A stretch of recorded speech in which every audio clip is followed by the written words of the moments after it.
No fast one. I was going to have to do it myself. Sometimes work gets in the way. Maybe I need to think about retirement much sooner. I don't know, but that would be nice to think about that. I'm happy to be here.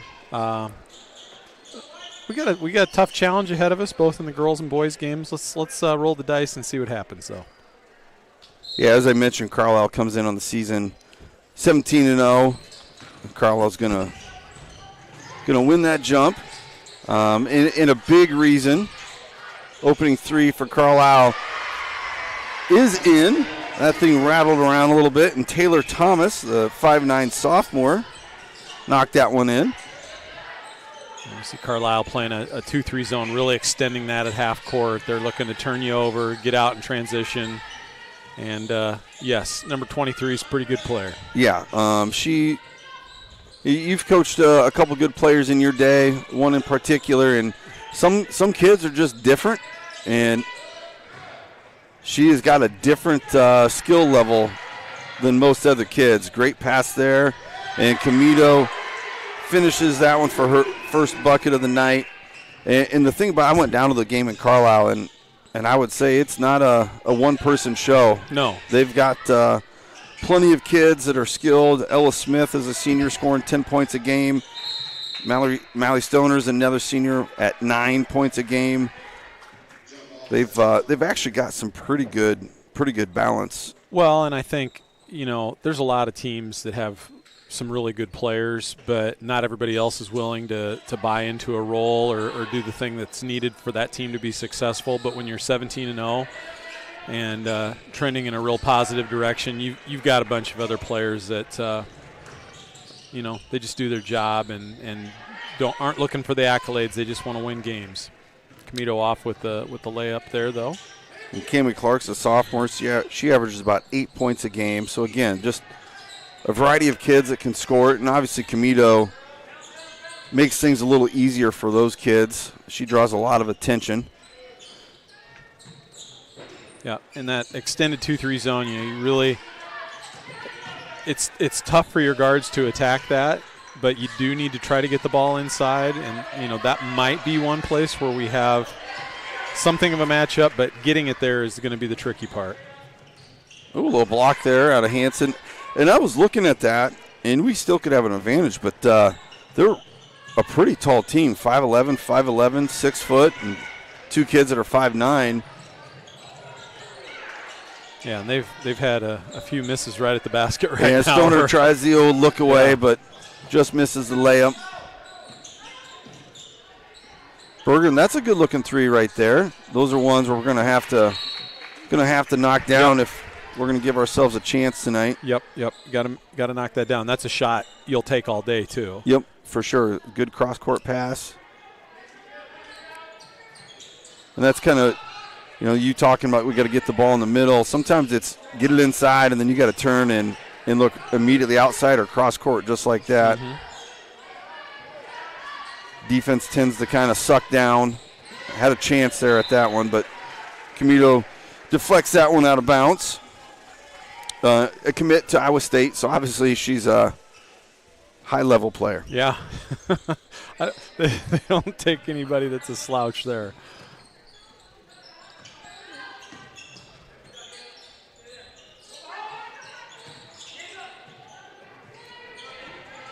And Carlo's doing a nice job. It feels like girls are open, but then they recover very quickly. I think one thing against this type of zone, again, easier said than done, getting out there and doing it, but pass fakes will move the defense and create some open shots or some open passing lanes. Just trying to throw it from point A to point B is probably not going to be something that you have a lot of success with tonight. It's a nice cut there out of Taylor Thomas, but unable to haul in that pass, and Blue Jays get a steal. But Clark steals it right back. Pull-up jumper, no good. Brown with the rebound. 30-foot passes aren't going to work well against they sure look athletic, too. Yep. Free, deep three, maybe a bank. Yep. Could kind of tell it was offline, but early candidate for a Vision Bank Bank of the Game. Do we have that award? I don't think we do, but what do we got? We got Timeout? No, we don't have a timeout. I think Coach Obley maybe wanted a timeout, and they wouldn't give her the timeout after Carlisle had already gotten the ball in bounds. I'm surmising based on what I just glanced at.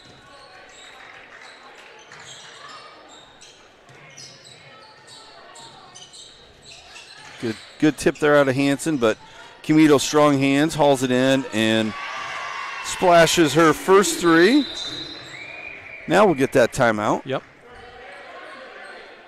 It looks like it's going to be a short one. So Carlisle out and running here early, 8-3. Defense looks pretty good, very active.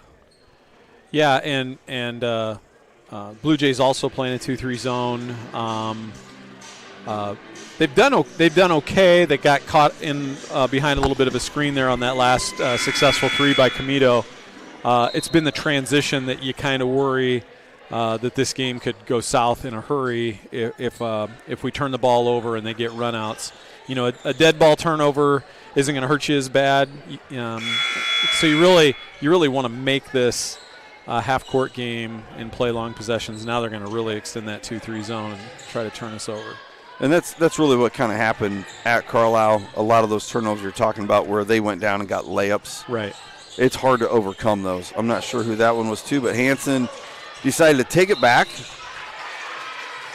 Goes in for layup, gets fouled by Stoner. Hanson will head to the line for two shots. Yep. Some good fortune there to have a just a little pass kind of bounce your way. Miscommunication. Just misses the first one. McDowell will enter for Berggren for the Blue Jays.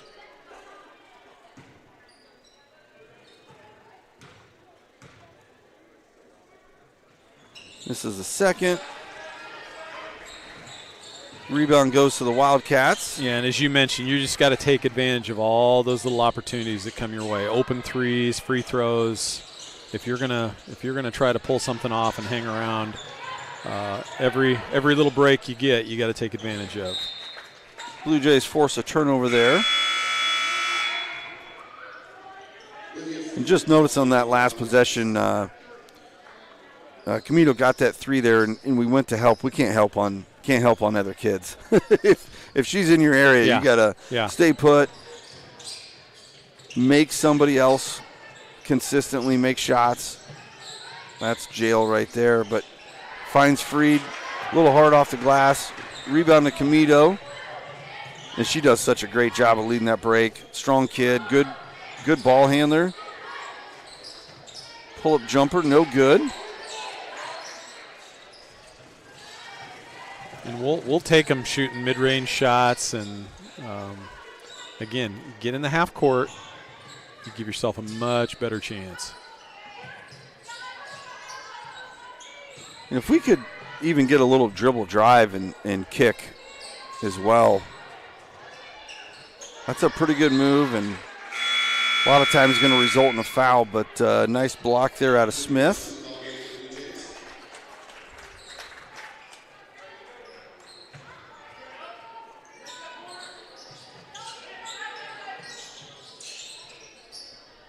Oh, boy. Yeah, that's the passes we got to avoid. Oh, my goodness.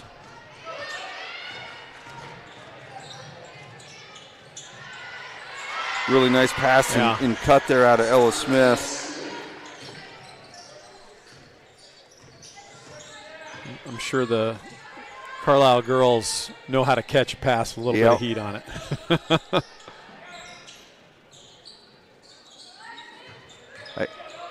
That sure feels like that's a matchup. If that's how they're going to defend, we got to go to that every single time. They're essentially playing her one-on-one in the middle. Doesn't feel like the outside defenders are collapsing just yet. Right.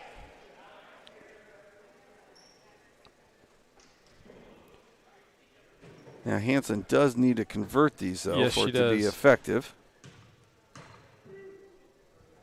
You know, I mentioned to Patrick when we played Pella Christian the other night, you know, Kaylee really had that kind of that eye of the tiger, you know, and I think sometimes she is a sophomore post player. Sometimes your younger post players You don't know what you're going to get from night to night.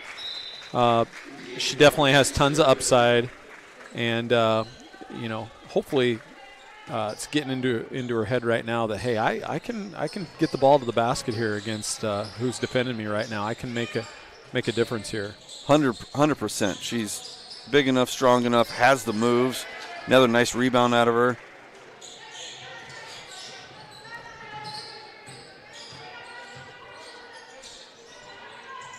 Right there, inside, cross court. That's a pretty good look. That's good offense. Can't dribble into traffic, though. Little step through. Really nice up and under, just could not finish. Surprised half the crowd wasn't yelling travel. Maybe they were. I couldn't hear them. That's kind of a standard. Anytime somebody sees a step through, that one's behind the backboard. Maddie Martin checks in. I think I missed Olivia Freeman checking in for Carlisle, along with Emily Nelson.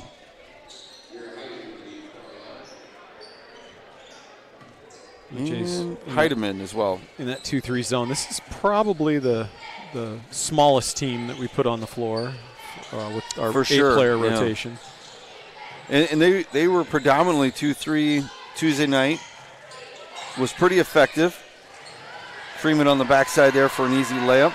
I think we just kind of lost her. Yeah. The backside defender of the zone got pulled up a little bit, and she smartly stepped into the open area. They found her. 8-point lead for the Wildcats.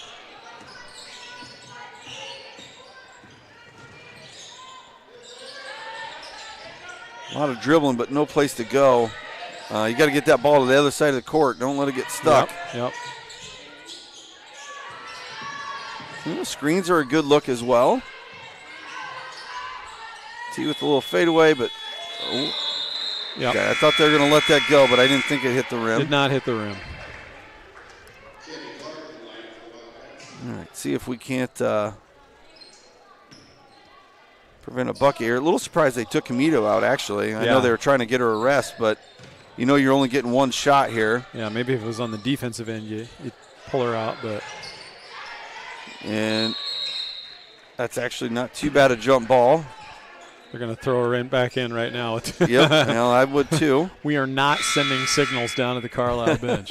There's your rest. Yeah. And she's going to 11 seconds. She's going to pass the ball in and come back for it and get a 3-point attempt. Nope. All right. Not bad defensively. Give up 12. Just going to have to find a way to score some more buckets.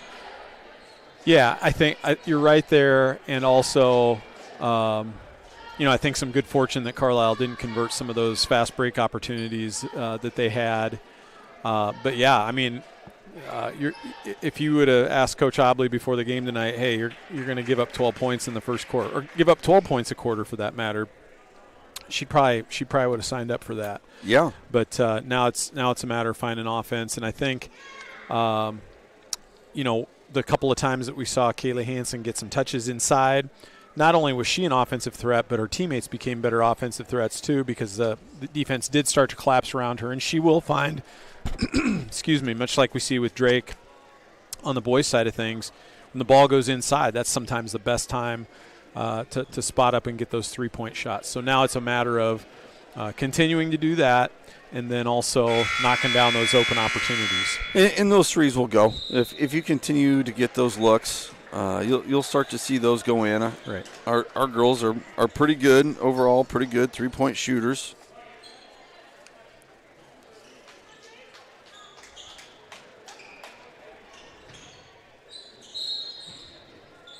Jays are going to start with it here to begin the second quarter. Again, extending that zone.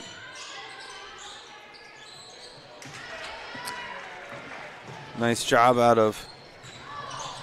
That's the thing with Carlisle. It's there, and then it's not. If you don't. A call from up top. I don't know if I love that, but that was Thomas down at the other end with the steal.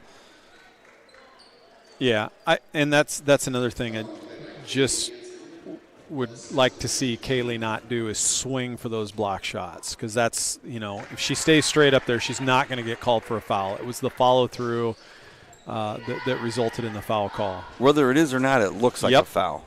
Makes it much easier for the officials to misses the second one. Freed with the rebound. Strong rebound there.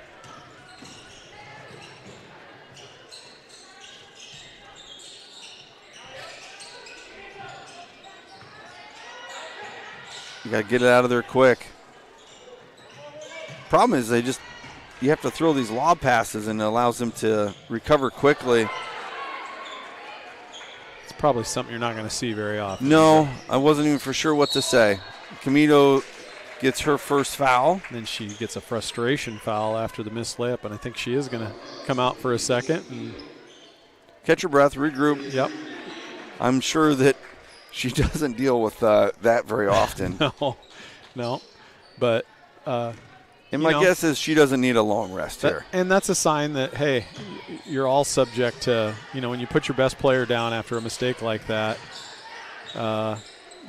everybody's fair game. Like, everybody's going to get treated that way.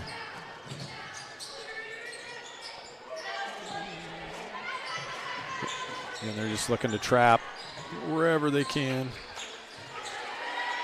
Freed does a nice job of getting it up towards the rim, and Hansen gets that rebound and in a putback. I'd really like to see her get an N1 here. She's had a couple opportunities.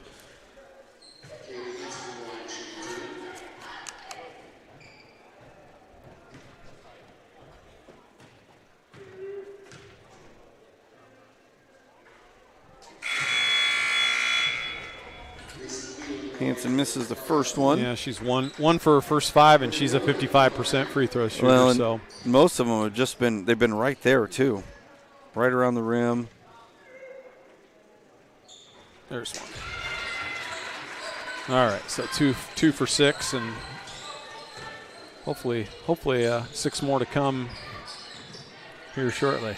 They're doing a great job of getting to the line. Jay still in that 2-3. Carlisle looking for a cross-court pass to Camito.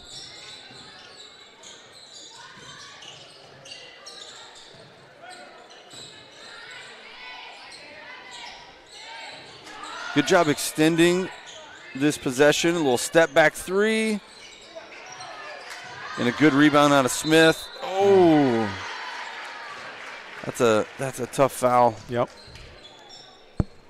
And her second. Yep, she's probably going to go sit down for a little bit.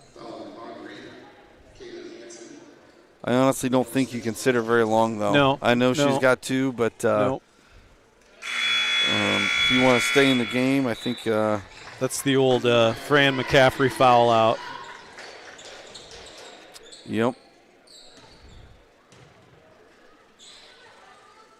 And that's the philosophy a lot of coaches have, but when you're already, it's a little bit of a mismatch. You can't be without, your biggest offensive threat for too long a period of time. There's a turnover. Camito knocks it out of bounds, though. So, going to get a 10-second call because Carlisle never had possession. Okay. And did not get out of bounds before the 10-second call was up.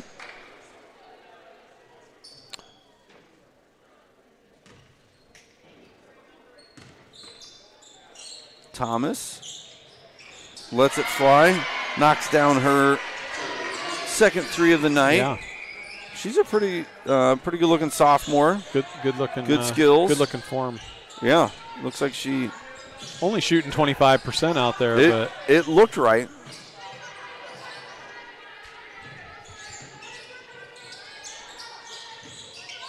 One more. Yeah, that's everything's just every pass is so high they're sticking, aren't they? They recover quickly. Clark with the pull up, no good, but Carlisle gets the loose ball. Freeman with the basket, and now all of a sudden we got a 20-5 game. Yeah, It just kind of got away from us in a hurry. Happens quick, doesn't it? Yep. So, in a combination of things, just some bad turnovers, unable to get any. We're struggling to even get a shot right now. Yeah, and I think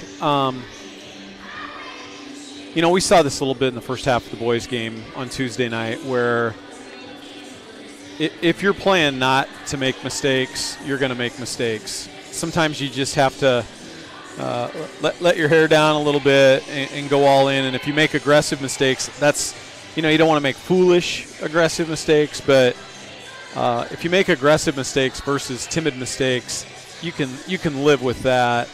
And more often than not, you're gonna keep yourself in a game making aggressive mistakes versus those more timid mistakes or just not being sure of yourself. And continue to make the easy pass. Use a pass fake. Take a timeout if you're in trouble. There's you got plenty. If you burn through all your timeouts in the first half, you burn through all the timeouts in the first half. You kind of gotta let it all hang out when you're playing a team like Carlisle. Can we use the terminology "let your hair down"? Guys like us, can we say that? Both of us, if we waited a really long time to get a haircut, it would grow long in the back at least, right? Yep, the sides will be halfway decent.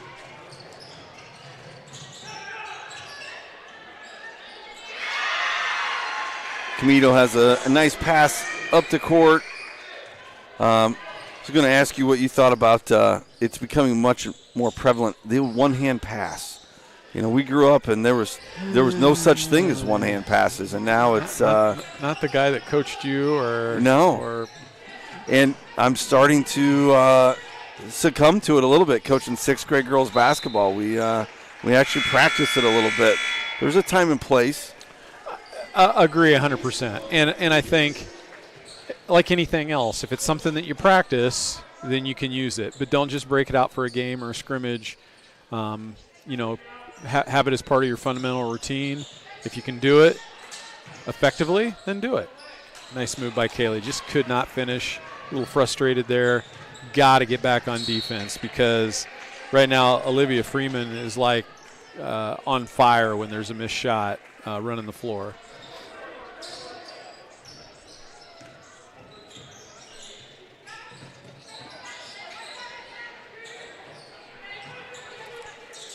Coffin corner there, but does get it out to McDowell.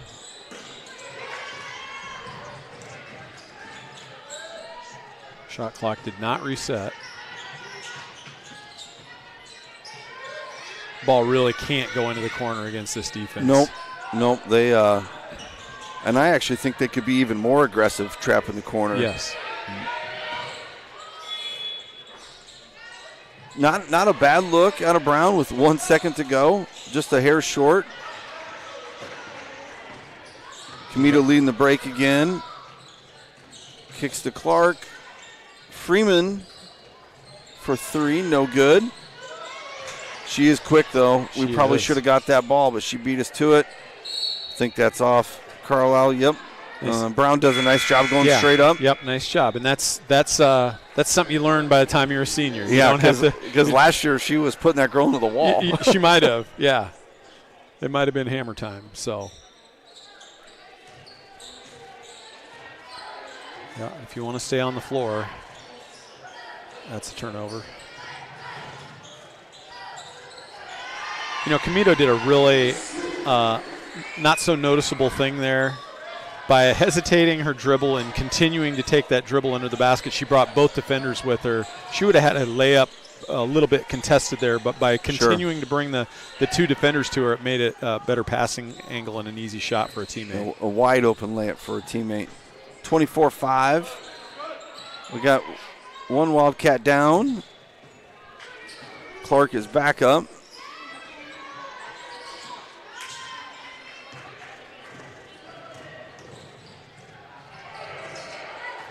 I'm not sure if Hansen got that from behind.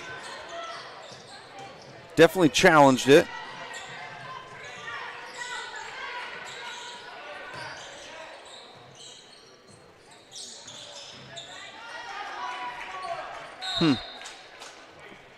Not sure how that ball didn't get out of bounds sooner. Yeah. Looks like we got a full timeout out of the Wildcats with 2 minutes to go here in the second period.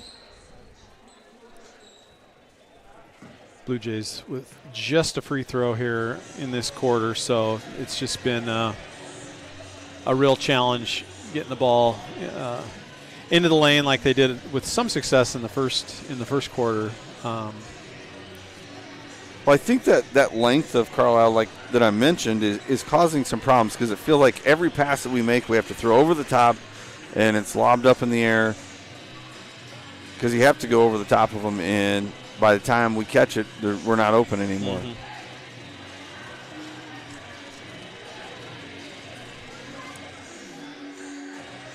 I do think we got to get a little bit of dribble penetration from the top.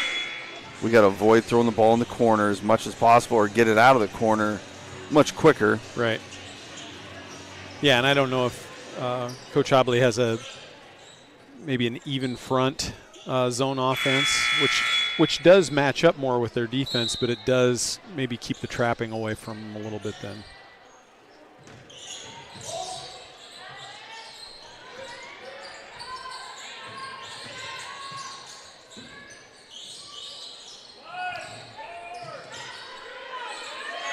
Shot clock violation. Yeah, and that's something you got to be aware of coming out of the timeout. There's not a lot left on the shot clock.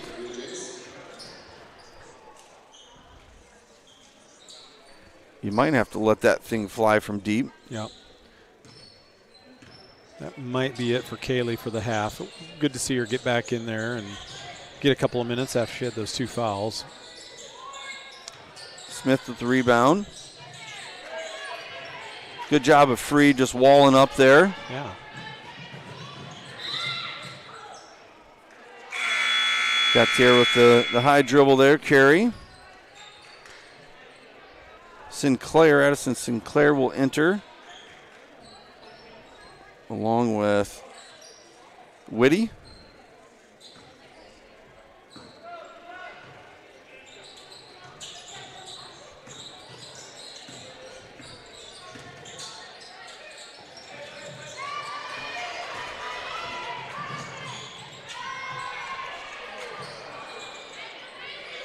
Nice job by Libby Weston to stay with it there. With it. Yep, got the steal. And right back the other way. Bucket for Wildcats was Emily Nelson. You surely can't do that. Get 2 at the other end and just give them a layup at the other. I like that little flash into the zone, middle of the zone that Bergen made there. Yeah, I feel like we need to do a better job of getting into that high post area, making somebody available in there. And that's a spot I think that Addison Brown does especially well, catching that ball in the high post and making a move or finding a teammate that might be open down low or out on the perimeter. That one just out of the reach of Nelson. 30 seconds to go. Let's see if we can't get a good look here.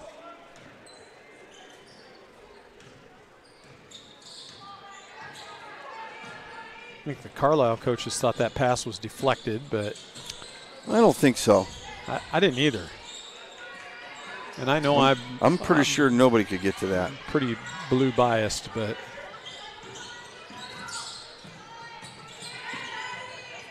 right there, let it fire. That was good offense. There we go. There.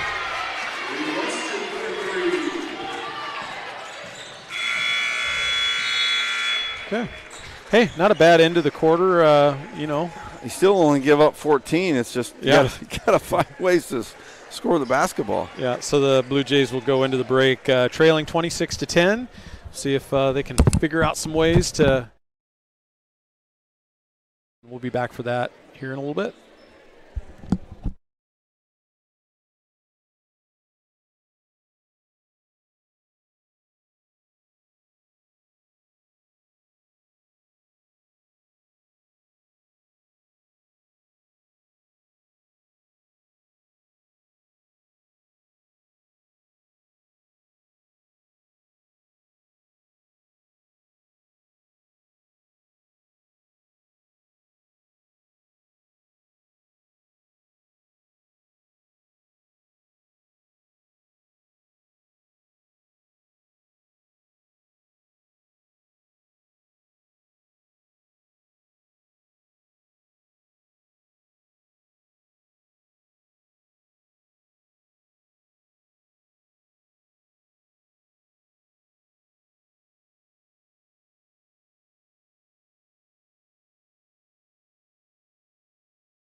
Back here, we're about 30 seconds from the ball getting put into play. Blue Jays trailing the Carlisle Wildcats here in girls Raccoon River action, 26-10. Carlisle's going to start with the ball, going left to right on your monitor at home, your screen at home. We'll see if the Blue Jays have made some adjustments to the Carlisle defense. Really, as we talked about during the break, if you hold Carlisle to 26.5, you've got to be feeling pretty good, but still trailing by 16 here as we start the third quarter. Very aggressive defense out of the Wildcats have really caused some problems here for the Blue Jays. A lot of times just even unable to get any kind of good look. There's a nice deflection out of the Blue Jays, but Carlisle maintains possession, misses the three. Hanson, way to be strong with the basketball. The other thing you got to feel good about, you've held Macy Comito averaging 21 points a game to just 5. Now she could easily get to 21 still yet, but she's had some opportunities. I know ones that she would love to have back. There's a good look. Nice play. Really nice play. Addison Brown makes quick work of a pass from Kaylee Hansen. That's her first bucket of the game. Libby Weston led the Blue Jays in the first half with 5 points. Got them all right at the end of the half. Carlisle attempts the three. No good. That was close. Close to a backcourt violation. I think she was a cross dish. Yeah. Well, there was no call, so it's... Yeah. Well, nobody was there to call it, and so we'll take it. Another turnover for the Wildcats. Good cut out of Berggren. We kind of talked about that open space, and I like they're running one cutter through, and then they follow with that second one, and the second one has been open. Yeah. And I think you feel good about that. A couple of really nice passes from Kaylee Hansen, really seeing the floor. And Carlisle, sometimes you take that timeout in anger. Just to wake up a little bit. Like, just to wake up a little bit. Let's not take this for granted. Yeah, but, that's again, no moral victories in varsity sports, but, if you can make some quick adjustments and it can make the other team get off to a rocky start in a quarter, then you got to feel pretty good about that and mark that up as a win. The other thing about Hanson going up top is she is taller and maybe a little bit easier for her to throw over the top of some of the Wildcat length. Little high-low out of the Wildcats. Ooh, I thought we were going to get a foul there on Smith, but the tie-up, but we'll go to the Blue Jays. Let's see if Carlisle extends that defense a little bit to kind of get their engines going a little bit.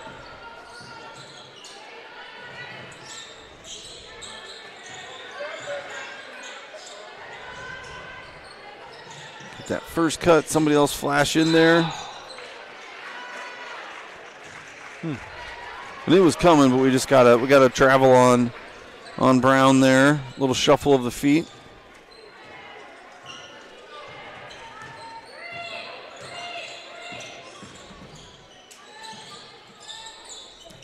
There's that high-low again, but Brown is just waiting for it. Another steal out of the Blue Jays.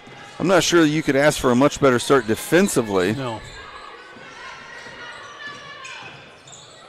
Little drive and kick. I'd like Tierra to. There you go. Oh, went up for it and. Did maybe Kaylee just lost that? I thought for sure that. Looked like it got Smith knocked out of her hands, but maybe knocked out of her hands, rolled off and her off leg her arm or something. Huh.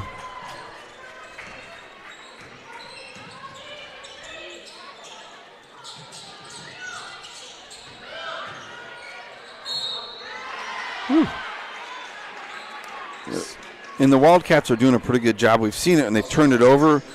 But you always talk about against that zone, trying to either hit the short corner looking to high post, or vice versa.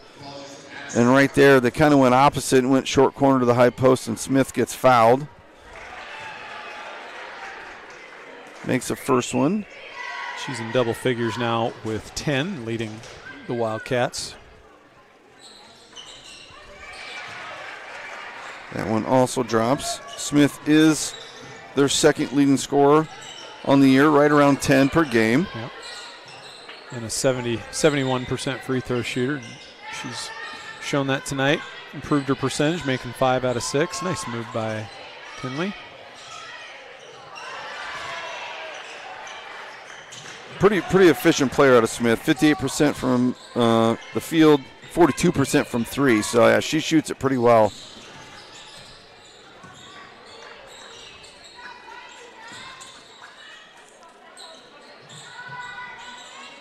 Just can't lose her. Camito knocks down her second 3 of the night. Puts that lead up to 17. I like that cross-court pass. Yeah, much crisper with their cross-court passes, although that one gets turned over. A little forced action there. Thought Camito might have traveled. She did, but we don't call moving violations anymore.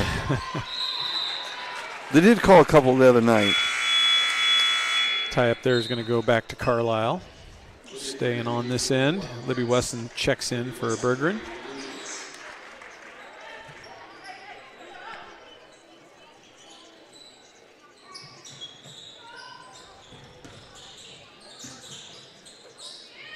No, too open. That can't happen because she'll make every single one of those.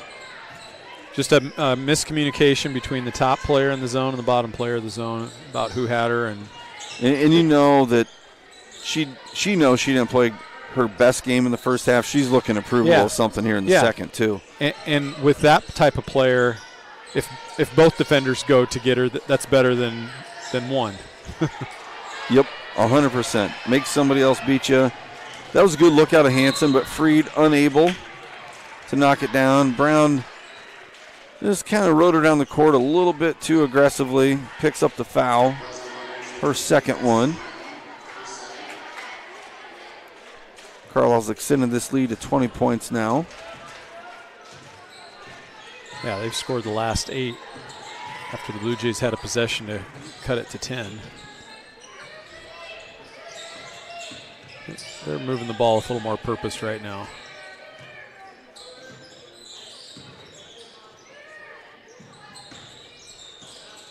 Good inside outside.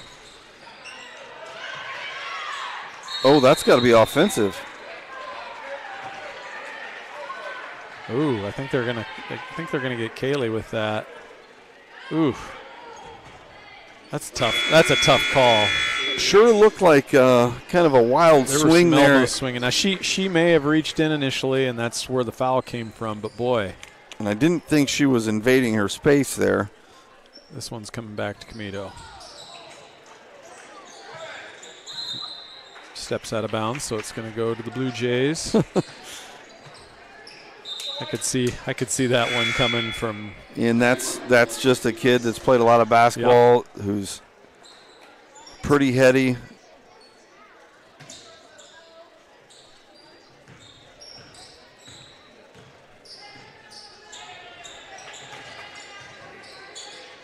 Weston lets it go for 3 buckets.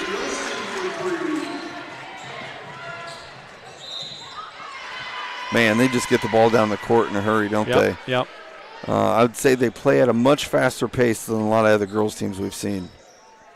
Freeman she's a good track. She's outstanding. Yep, she can run. She just runs the floor and is the beneficiary of a point guard that likes to deliver the ball from all places on the court. Well, and when you know that the point guard can get it to you at any point in time, you tend to run a little harder too. Yeah. I like easy layups. Second free throw is good. Gets her to 5 on the night.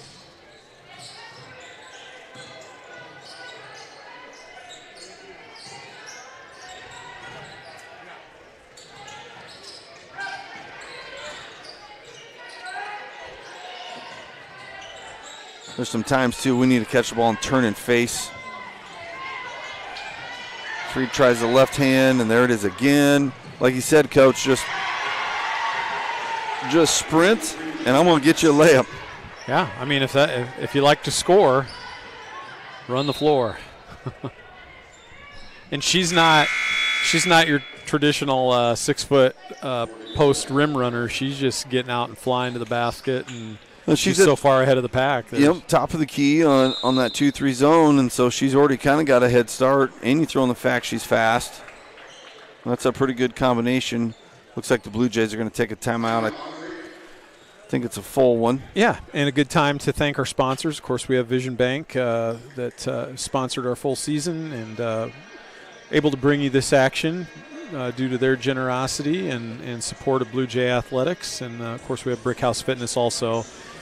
And both of those organizations also allow us to recognize a couple of players at the end of every game. We have our Vision Bank Player of the Game, person who makes the most outstanding contribution towards victory or success, and our Brick House Fitness Protect This House Award, which is more of a defensive-minded toughness 50-50 loose ball kind of award. So we'll be looking to name a couple of recipients of those 2 awards tonight at the end of this game. Coming out of the timeout, it's going to be Blue Jay basketball. That smaller lineup on the court again.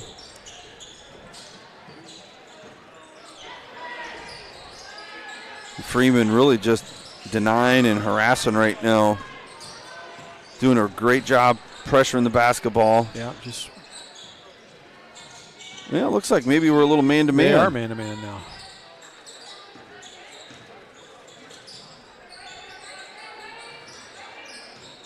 Inside 10.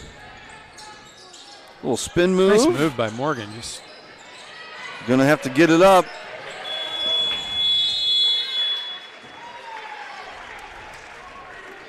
And that's one of those things that comes with more experience, that you realize it didn't hit the rim, that we don't have much time. And communication on the court, too. Surprised the crowd wasn't screaming at her. We can't because we have these headsets on and we don't want to puncture your eardrums at home. That's a deep 3.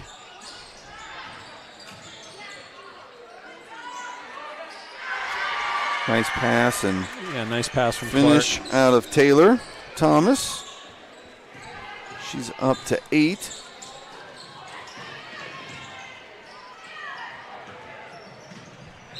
Had a steal out of Clark, but just couldn't quite make the connection to Comito.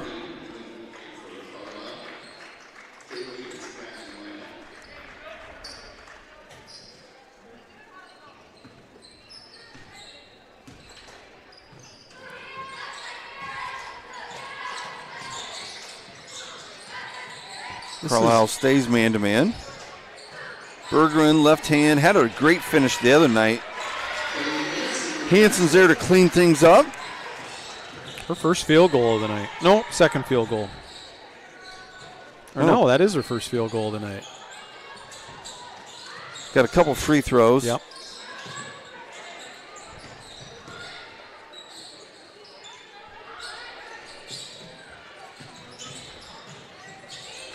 Freeman had the right idea, but unable to connect. Wildcats come up with the loose ball, though.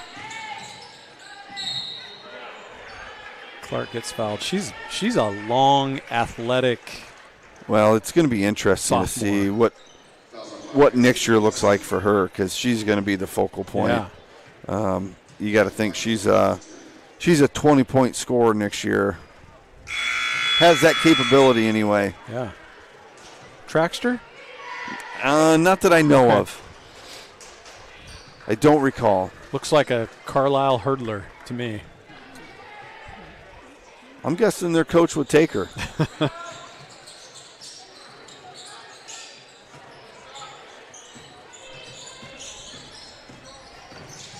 Freeman's just playing out the front of that defense and just creating all kinds of havoc. Yeah, super athletic and fast. And really causing problems for us. And with the steal, and then she gets fouled by. Oh, that's a tough foul, Hansen, too. Yep. Going to be her 4th. I think that's her. Oh, is that her fourth? That's her fourth. It is her fourth, yeah. I forgot about the one she took on the chin. And then it's a foul with 1 second to go, too, that puts them on the line.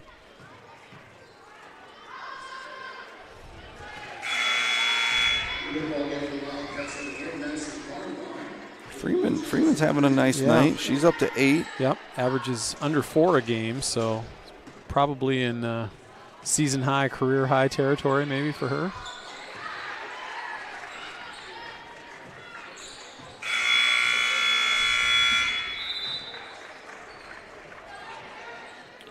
So that gets us to the end of the third quarter. Blue Jays got a big climb now. They're down 22 heading into the fourth quarter, trailing 41-19.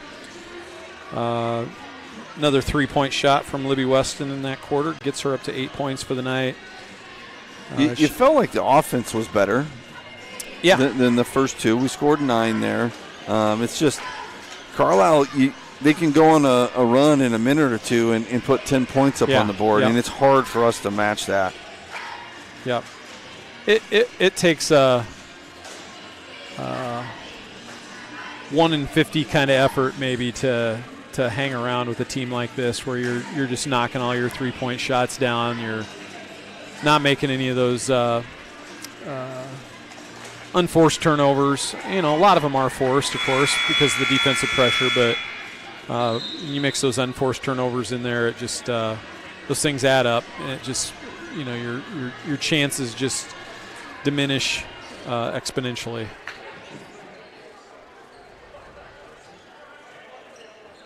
This is a makeup game from that really cold day that we had when we didn't have school a couple weeks back. I think that was which gets tough. You get the end part of the year, and you're throwing 3 games in 1 week. Really, you're trying to practice and work on some things, get yourself ready for the postseason. But you do like to play all those conference games, get a true standings. And I think that's maybe why we've seen Comito and some of the other Wildcats get a little bit more rest in anticipation of a game they may have tomorrow night, where they might have to play a few more minutes. Shot clock's going down again.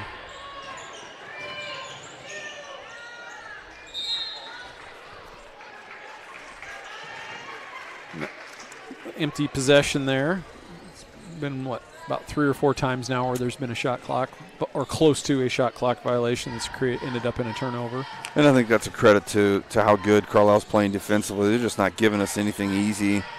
We're having a hard time creating some open shots. Really good movement out of the Wildcats. Gets Stoner her first basket of the night, which she's their third leading scorer. So a little. Yeah. She just hasn't had opportunities. I don't really think she's shot many.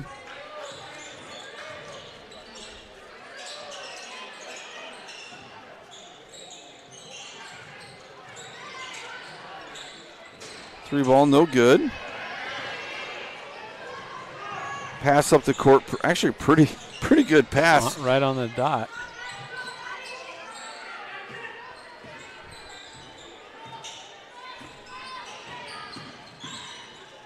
Camino gives just a little head fake. Boy, that's a pretty pass. A little change of pace. Another one of those one-hand passes. Completed a Stoner for an easy bucket.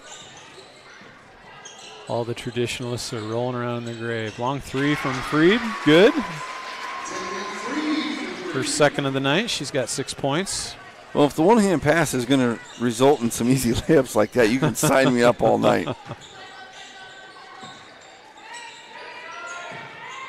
There's an open 3. Late contest.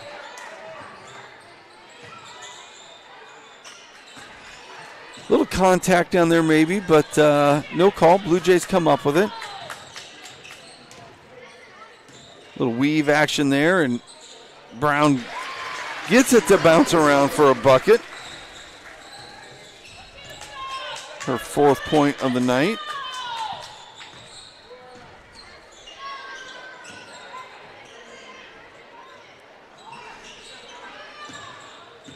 right now. The Blue Jays just looking to make some positive things happen. Have some things you can point back to at the end of the night, saying, "Hey, we did this really well." So as we look at this, Carlisle's ranked pretty high, depending what ranking you're looking at. Top 5 team, they're undefeated. What do you think, Coach? How does this team have a shot at going in and doing some damage down at the state tournament? Brown gets her 6th point of the night. Well, it's hard to say, not having seen some of those other teams that are rated highly. I think when you have a special guard in March, goes a long ways, doesn't it? It does. Guard play wins you state championships. That's for sure. So her ability right there to pull that back, she thought she was going to get a layup, and then we covered it up and pulled it back and threw it out for the corner 3. That was an impressive play out of her. Yep. And Thomas has had a nice night. That's her 11th point, 3 threes. Well, we've seen Norwalk here, and they're, I think, around 3rd. They lost the other night. Maybe they're 2nd. And they lost to number 3 DCG in a tough one. And it is a little hard to gauge because I'm not sure how good the conference is. Right. If there's really a team there that can. North Polk is good, but not what they've been. Yeah, that's again. And I did not see Norwalk play the night we played them. Does sound like they're really, really good, but no. Again, guard play is it takes you a long way this time of year. Well, and you feel like they got enough balanced scoring that people are going to try to take away Camino, but there are some other kids that can step up and score. They shoot it pretty well as a team from the 3-point line. Pretty good free throw shooting team.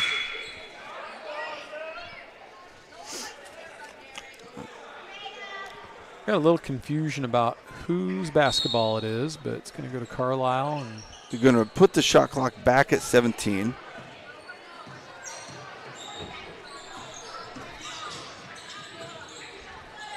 I was going to be really impressed if that one went. She split 2 defenders. And she's fouling Bergeron up the floor. Weston, another one. Boom. Libby's got 11. Her 3rd 3 of the night. And if she wants to miss her first 3 as badly as she did earlier tonight and then make the next 3, we'll take that. Yeah, in the stat book, it's just a miss. Yeah. We talked about Clark earlier. She's got some good skills for a sophomore. Nice finish out of her there. Only her first basket, a little surprising. Bergeron, great hustle. Gets her miss. Hansen for 3. No good. Weston flying in there. That's got to be off Carlisle. Like seeing that effort out of the girls. They are competing. There's no doubt about that.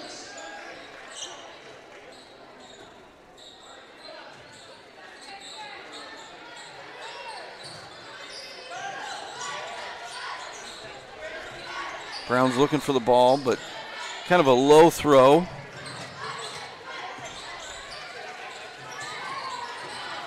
Good pass out of Bergeron. Again, just a hair low for her to handle. Ooh, I think that's a shot attempt. It's going up for 2. Yep, she was going up. I don't think they're going to give it to her, but I think she was trying to go up with it. A lot of bodies hitting the floor here lately. Yeah, I'm not sure that this team is as good as the North Polk team that we've seen the last couple of years. Nice job by Hansen. Not sure that they well, and North Polk had that point guard who's playing at UNI and actually getting some minutes. And then they had a couple other girls around her that were really good too. Right. it'll probably come down to how good all the other kids play. Yeah, maybe a little more of a veteran team in that North Polk squad too. You know, you've got a couple of sophomores that are your athletic wing players that do some things for you defensively here with Carlisle, but they might be a year or two away. But no, and you just don't know, again, relative to the competition from one year to the next. Sometimes a lesser team can win a state title the next year when you have a really loaded field. Yeah. Heidemann gets her first point of the night.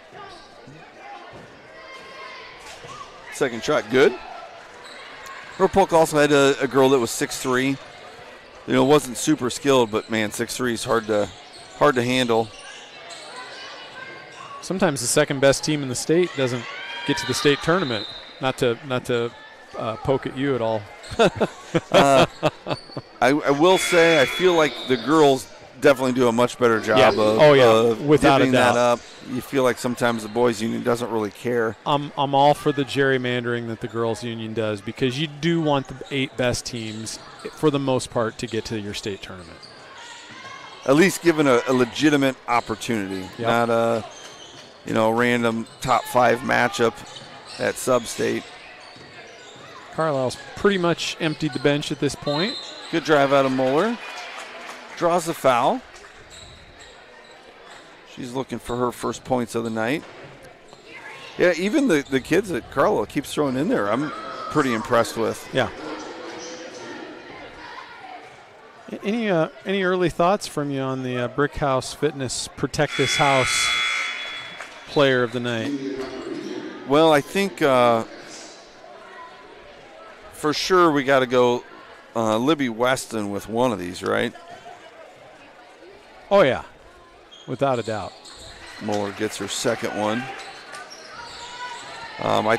She's done a nice job hitting some threes, but also gotten some rebounds, loose balls. Been going aggressively to the glass. That one leaks out of bounds. I would say she's the Vision player of the game. Oh, you're going straight to the Vision Bank player of the game. Yeah. All right, I can go along with that. Yep, okay. I think that's a good call. So now we got to have a Protect This House player.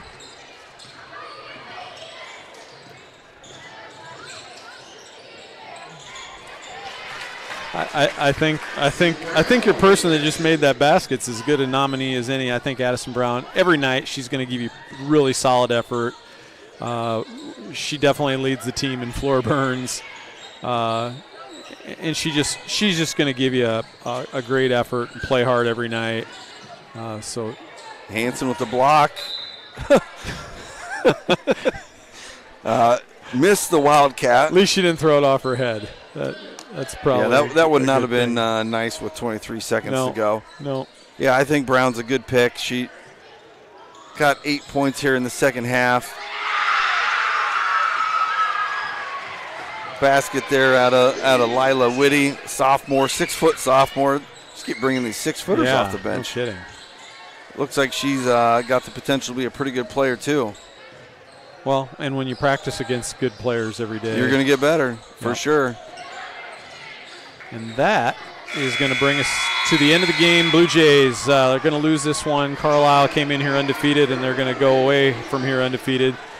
54-35, your Vision Bank player of the game, Libby Mm-hmm. 3 3-pointers tonight for 11 points. And also our Protect This House, Brick House Fitness. Protect This House right there on your screen, Addison Brown. And we're going to have a 15-minute warm-up period here for the boys' game, and we'll see you back for the start of that one.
Welcome back to Bondurant for Game 2 of the night. The visiting Wildcats of Carlisle enter tonight's matchup with a 6-10 record, 3-9 in conference play, which puts in 7th overall. Bluejays 4-11, 3-10, 8th place. So should be a good matchup. Carlisle did win the last one, or earlier this year, back in December, 57-53. And anytime you play a rivalry, should be a good basketball game. Yeah, it should be. And this is, I know a team Coach Evans likes to beat. I know it's a team you like to beat in track when you get the chance to. Whatever we're competing in, it's a big rivalry. It's probably our closest geographical rival, along with North Polk. And two teams with kind of similar things going on this year. Carlisle has one of the leading scorers in the state, Trey Osterhaus, averaging almost 25 points a game, and the Blue Jays have one of the leading scorers and rebounders in the conference in Drake Falsgraf. Drake really kind of had his way in the second half against a good Carroll team on Tuesday night when we were here for the game. We're going to need more of that tonight. Yeah, and he had a really nice game down in Carlisle as well. The stats in that game were kind of weird. I think you were to look at both team stats, and you wouldn't have thought either one would have won the game. Sorry. Somebody has to win. Somebody's got to win. It was just not a very clean game. Not aesthetically pleasing. No, shots weren't falling, lots of turnovers. But I imagine both teams are going to be improved from that one and ready to rock and roll. Like we talked about, these are the guys that you want to beat on a consistent basis. Looking for the Wildcats here, it looks like Hayden Schulte, a little implant from Indianola, will be starting for the Wildcats. Osterhaus, as you mentioned.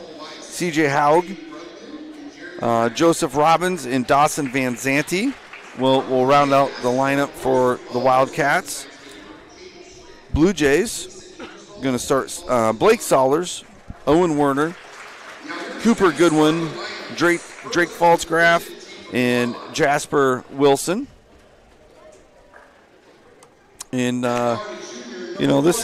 probably don't have too many games left that are going to impact seeding for district play. Yep. And this is, both teams, this is kind of important because you might put yourself ahead of the other one here, likely looking at, 6 seed, 7 seed. Right. And more than likely. Yeah, and the loser possibly drop into a 7, maybe an 8, depending on the teams in your draw. And if you drop to that 7 or 8 line, you're playing a really good team in the first game. If you're on the 6 line or the 5 line, your chances are greatly improved playing a 3 or 4. So from that perspective, I'm sure Coach Evans and his staff have been having that conversation with their team. I'm sure the Carlisle staff has done the same. And, those should be plugged into the computer and getting spit out here in the next week or so, I would think. I would think that the girls is going to come early next week, maybe by Tuesday or Wednesday, and boys following shortly.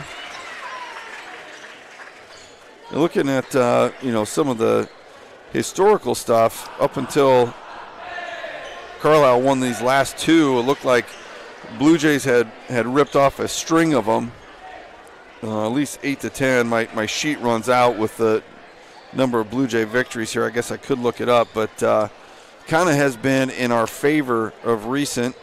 But as I recall, the year we won the state championship here a couple of years back, our undefeated team went down and played a winless Carlisle team, if I recall. I was there, and we were on the ropes. And we were on the ropes is right. So they had a guy that scored like 3 points a game, score almost 30. Yeah, you really kind of throw it out the window when these two rivals like this get together. Drake's got a little bit of height advantage here. Not a good throw. Not a good toss. Is all right. That thing definitely leaked to the Carlisle side of the court. I don't know. It felt like he had to throw that thing super high. That's pretty good D. You know, you remember for a while when they were going to the coin flip for girls for the girls, yeah. Instead of going with the jump ball and then they go alternate possession from there. Well, I'll tell you what, if you're going to throw a jump ball like that, then I think you should go with a coin flip. And that's a big start for the Blue Jays. When Werner scores some points, we have a lot better offensive night usually. Yeah, and he's just more engaged too. And he needs to be more engaged on this end of the floor because that's really where he can help his team the most. Great job out of Falsgraf just to kind of wait patiently on Van Zandt. Drake had an advantage but couldn't take advantage of it. Werner draws a foul, so really good 2 possessions out of him.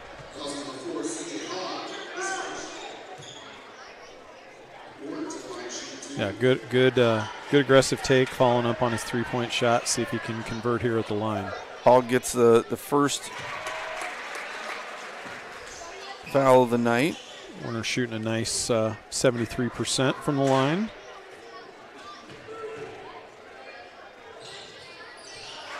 Converts on both of them. 5-0 Blue Jays.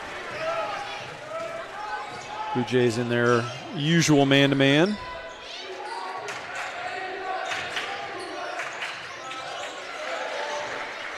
Nice bucket there at Osterhaus.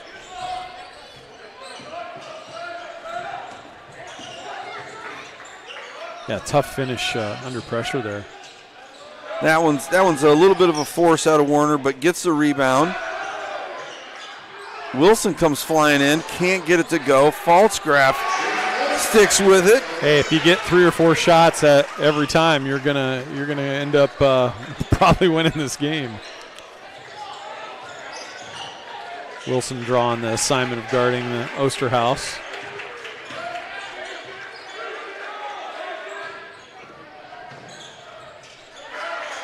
Schulte with his first basket. Nice drive to the hoop. Yeah, quick release to get that up over Falsgraf. Coming over from the help side.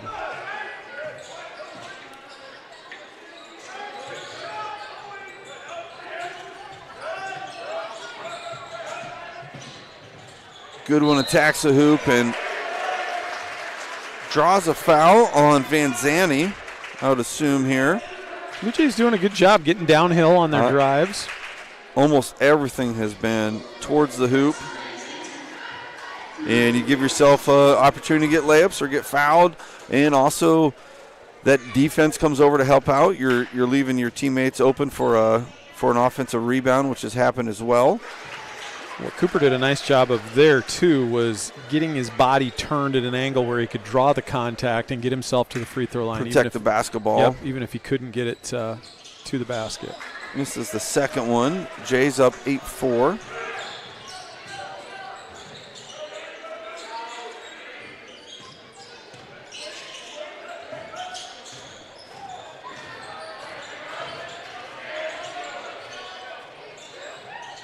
And that was a nice cut by Streeter and a nice delivery out of Van Zandt.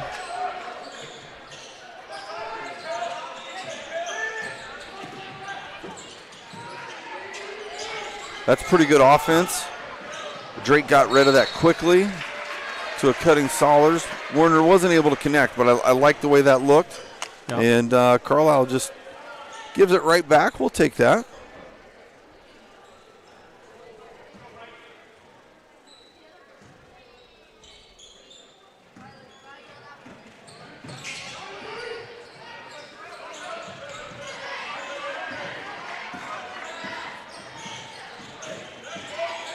Drake is looking for that 3, a little deep.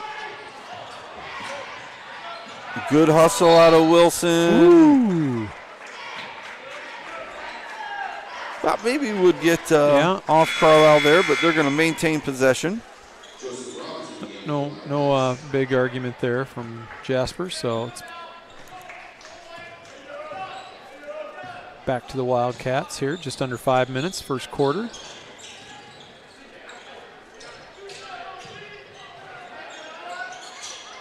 Oh, my goodness. Boy, we might have gotten away with that. there. That's the call Werner's gotten multiple times this year. just kind of invading the space of the shooter. That one's blocked out of Osterhaus. Good hustle out of him.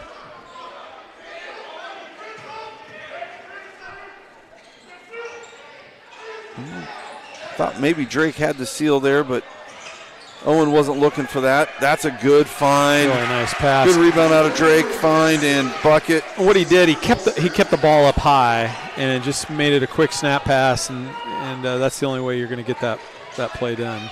Werner's off to a quick 7. He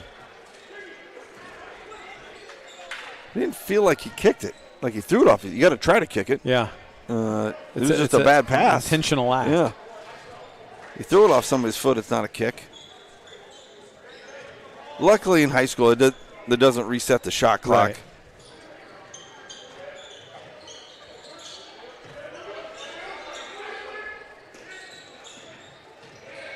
Sollers, some nice hands, unable to bring it in. Falsgraf says, not in my house.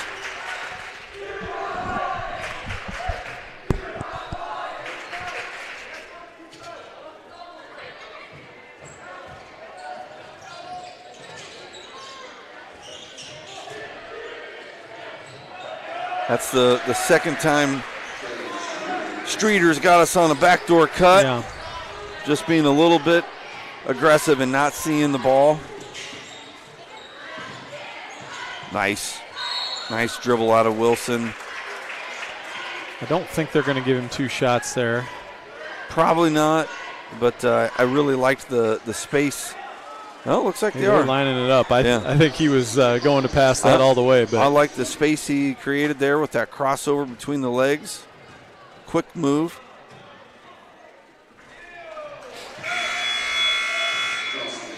Got a couple freshmen checking in here. Grady Edwards.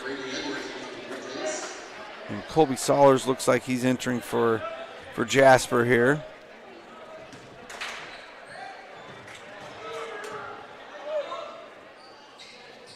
Gets that one to go. Let's see who chases Osterhaus around now. And that might be one of those things you kind of have to rotate some guys. It's going to be Grady.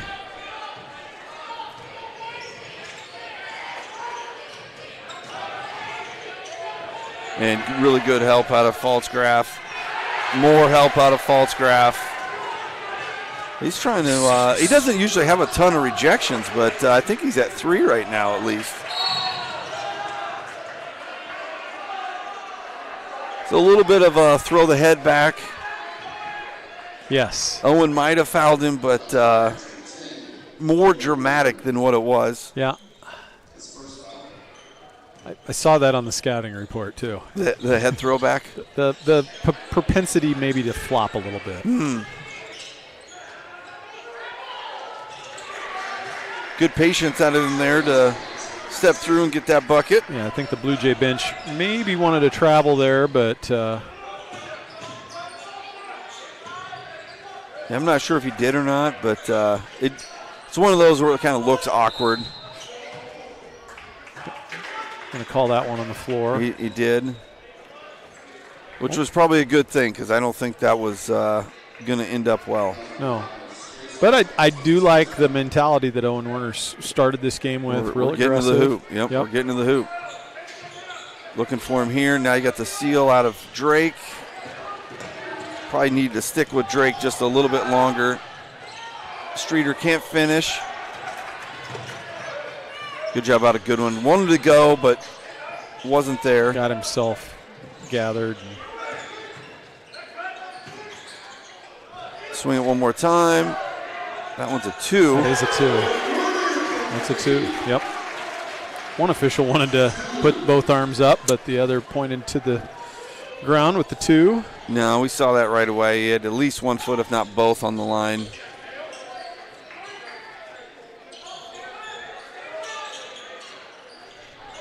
Schulte showing some range there. First 3 of the night for the Wildcats. Tied it up. 2 minutes to go in the first.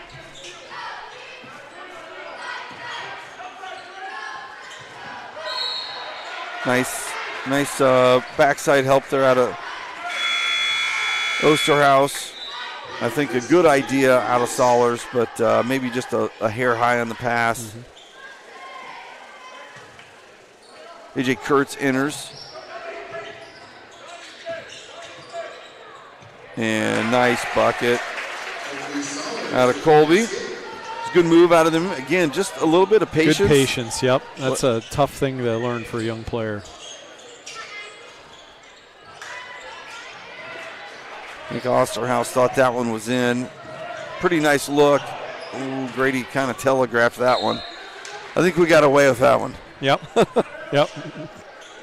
Coach Evans showing his sign of disapproval there and reminding Grady to take care of the basketball.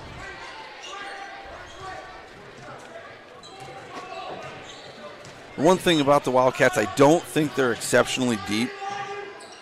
And we don't normally play a ton of guys, but we have been playing more. Kind of wonder if maybe we could wear them down a little bit.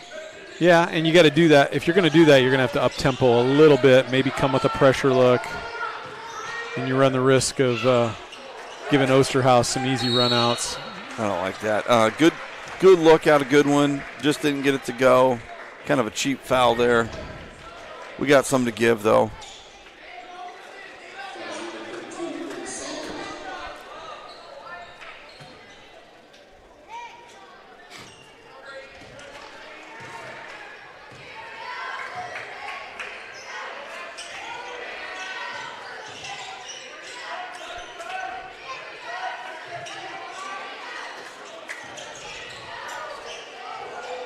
Really good challenge there out of Edwards. Did not give Osterhaus much space. No, he didn't. Forced him into a... If that's the shot you're going to give up, I think you can definitely live with that. Go back up top.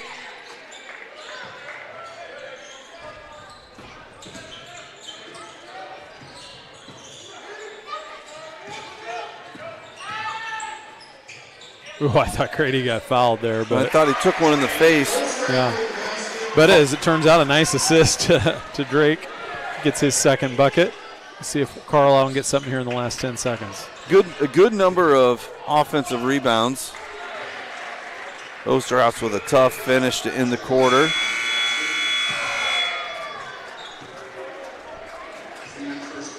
That's a nice pace to that first quarter there. Blue Jays with a 17-15 lead over their rival Wildcats. Felt like good basketball. Yeah, and, 5 Blue Jays getting into the scoring column. Owen Werner, as we said, came out aggressively tonight. He's got 9 points to lead the Jays. Cooper Goodwin, 1 out of 2 from the free throw line. Drake Falscraft with a couple of buckets for 4. Jasper Wilson also with a free throw.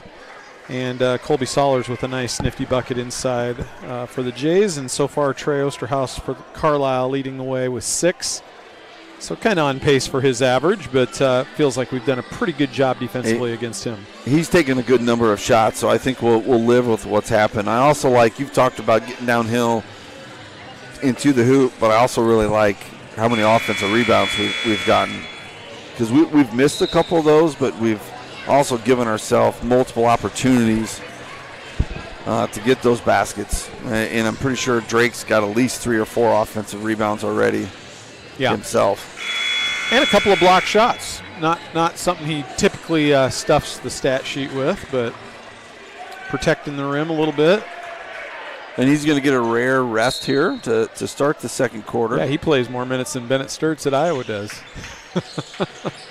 He usually does.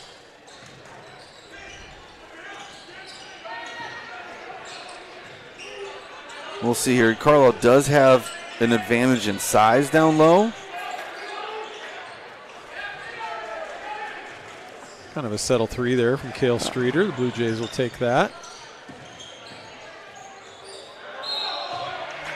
Warner's going to go to the line again. It looked like maybe he was going to lose it, but was able to corral it and go up for a shot.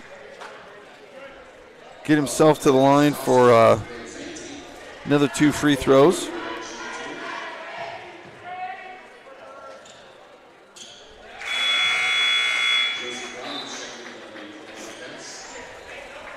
Robbins checks in. He's a pretty good sized sophomore.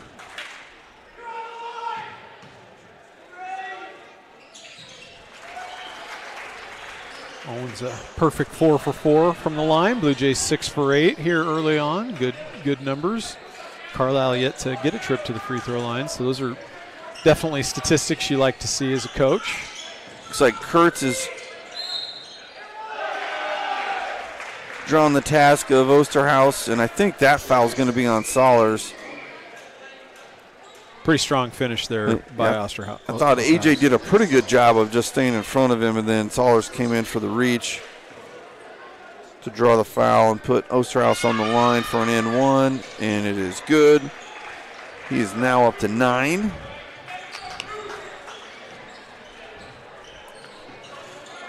Drake got a little bit of rest coming back into the game here. Wilson pull up. It's kind of his forte right there, that 15-foot jumper. He's a mid-range guy.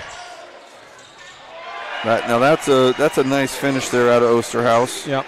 Again, AJ had pretty good D. Yeah, he was chesting him up right in front of him, but showed some physicality there with that finish. Man, they are having a hard time staying in front of Werner. Yeah, it's kind of the Werner Osterhaus show right now. And for whatever reason, they're not coming over to help. I think Schulte kind of drew that one, just a little hesitation, and Wilson felt like he was going up for the shot, but he couldn't put the brakes on. No, he was not going up for the shot. Schulte's worse for the wear for that. Yeah, he definitely felt that one. That's going to leave a mark.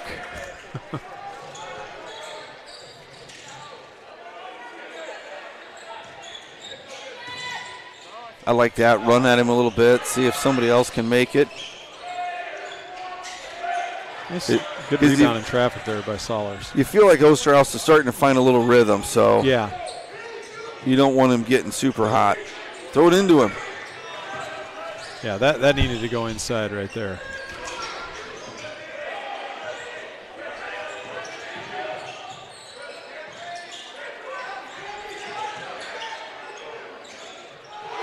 That's a tough one out of Werner there. That's kind of on a heat check there.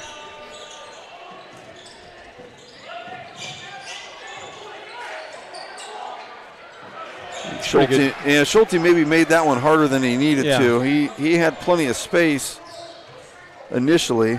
Good recovery out of Wilson.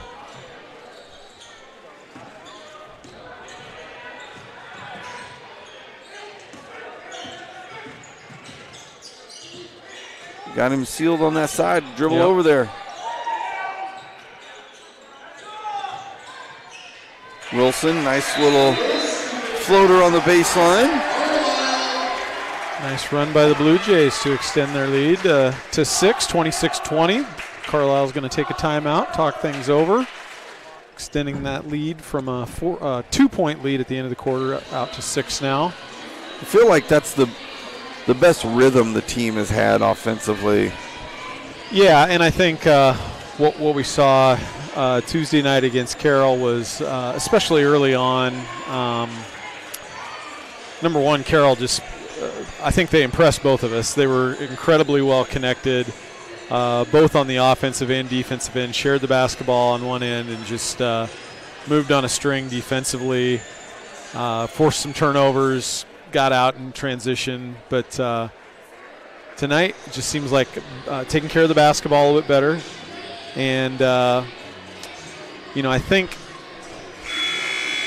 I think you still have to continue to make sure the 15's getting touches inside. And it's not all about his scoring, but it's also about his facilitating for others. And I was going to mention that. We talked about the two things we've done well, getting downhill and getting offensive rebounds. The last couple possessions, throwing it into him, let that defense come down to him, and then he finds the open guy. Just makes it a lot easier for guys to get open shots. A little pressure there out of the Blue Jays. Drake up on a press. I like that because all you did there was leave Robbins open for a three if that's the gamble you're willing to take, and it doesn't look like he's probably taken a lot of those this year. Nice defensive play by Warner. And that time we're ready for the backdoor cut. Sollers open for three. There we go. Again, just a nice attack Inside, out of Drake. Out. Blake ready to shoot that thing. Osterhaus knocks it down. He's got a nice ability to score in traffic. And it looks like, he can score going to his left or to his right. Maybe off that mid-range, he wants to go a little bit more to his left, and with his right, he wants to finish. Nice pass from Drake. That's why it goes inside, people, right there. Easy bucket for Wilson. If our listeners have listened one game or 40, they've heard me say that 15 times. And Jays just kind of lose contact of Robbins there. He gets his first bucket. Yeah, and when you're running and trying to trap a little bit, sometimes that happens. It will. And sometimes Drake's just going to turn and score, too. Nobody came to help there. No. And he's going to score against most people one-on-one. Good help out of Drake. And then corrals the rebound.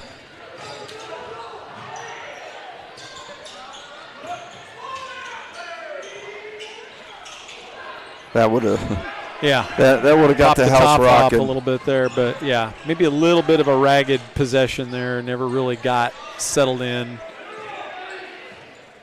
and it wasn't a terrible shot, but just sometimes it just pays off to pull the ball back out and run something to a little bit higher percentage. Little spin move there. Out of Haug doesn't go in.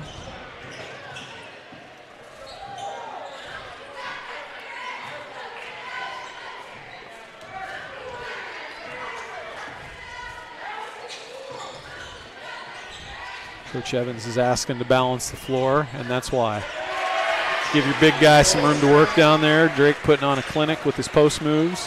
When they go 4 out, they're really looking for that. Just try to get Drake on that post up, and if nobody comes, he's going to score. Double team does come, he's going to find that open guy. There you go, Coach. There's the step back three. Yeah, I don't think he's shot very many of those. Does he have a percentage on the year? 14.3 and going down. He's a guy that's probably better in the paint. And I would agree. I think so. It looks like Carlisle's going to bring in their seventh guy. I was kind of watching that to see if they would play more than 6. They got a freshman here. Camito, I'm going to go out on a limb and say it's Macy's younger brother. Yeah. I could have done some research, but Wilson's going to track that down, but draws the okay. Touch by Carlisle. Carlisle first. Okay. Back, yep. I guess I felt like Wilson got to that thing. I thought he did too. Prior to, but I don't know if it really matters. It was going to be off of Carlisle. Yeah.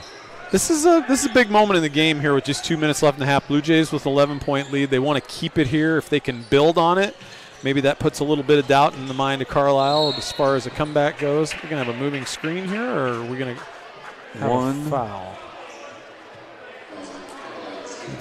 Okay. It's on Schulte. I wasn't sure what they're going to call. Moving screen, maybe a travel. Yep.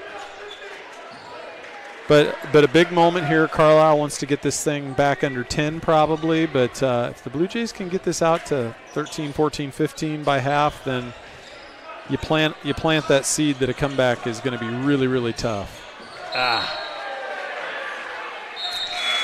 Pretty good idea, just didn't execute the pass very well. Wilson's going to go take a seat, and Sollers comes in for him. Yeah, and Cooper didn't need to go with a no-look pass there. Just find your guy, make that jump eye contact. Stop and go make that look. Yep. But he's a guy that gives you a lot of effort, so you can't fault. He's trying to do the right thing. Yep. And nice steal out of the Blue Jays. Kind of harass Van Zandt there. A little bit of a triple team. Little spacing issues out of the Blue Jays. Backdoor cut out of Edwards for an easy layup. his first basket.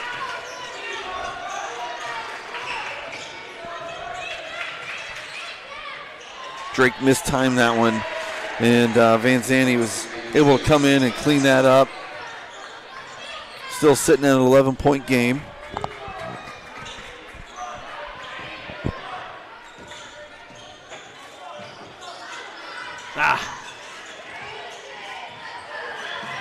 Bluejays keep it alive. Fortunate.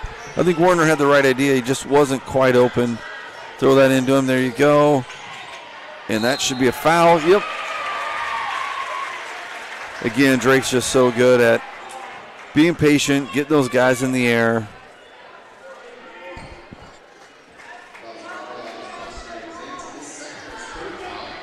And that's kind of a big foul. That's 3 on Van Zandt for a team that doesn't play a lot of guys.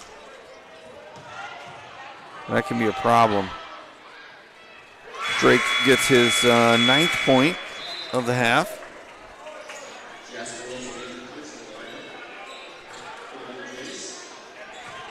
So you got to think Carlisle's probably going to play for one shot here so that the deficit doesn't grow anymore.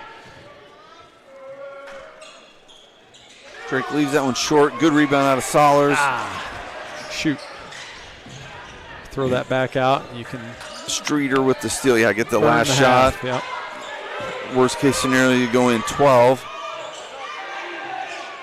And little miscommunication there. I'm sure that's not how Coach Evans would like to defend that. Oh, Cooper Goodwin just leaves that short. Big shot there at Osterhaus to cut it to single digits. But overall, pretty darn nice half out of the Bluejays. Yeah, played connected, defended really well, got some second chance opportunities like you talked about. And then, as we mentioned, towards the back half of that second quarter, did exactly what we needed to do offensively, getting that ball inside the 15. Letting go to work, both scoring and assisting. 38-29 Bluejays at half. We'll be back for the start of the third quarter.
Back here in Bondurant with the Blue Jays leading 38-29.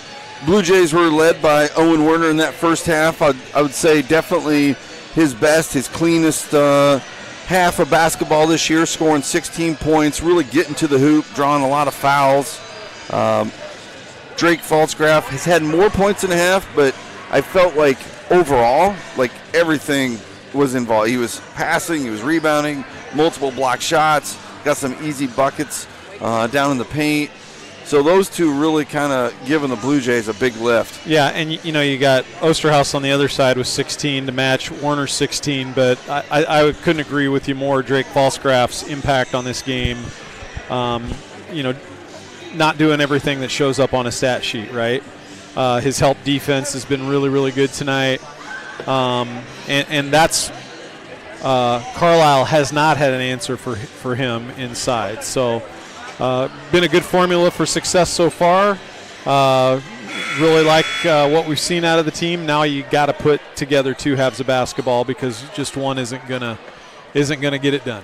And we'll see what each coach does adjustment-wise. Sometimes you've been in this position, you're winning, you don't go in and make a ton of adjustments because things are working. When you're behind, you tend to make a few more adjustments, and sometimes they work, sometimes they don't. So immediately, Carlisle goes to the zone. And it's an odd front zone. And I didn't get a good enough look to see if it was a 1-2-2 or a 1-3-1. It looked like a 1-2-2, but they get a quick bucket there out of Streeter. It was a nice run out of him. I wasn't sure he was going to go up with that, but that was a nice finish. Looks like the Wildcats are going to try to trap in the corner. And maybe it is a 2-3.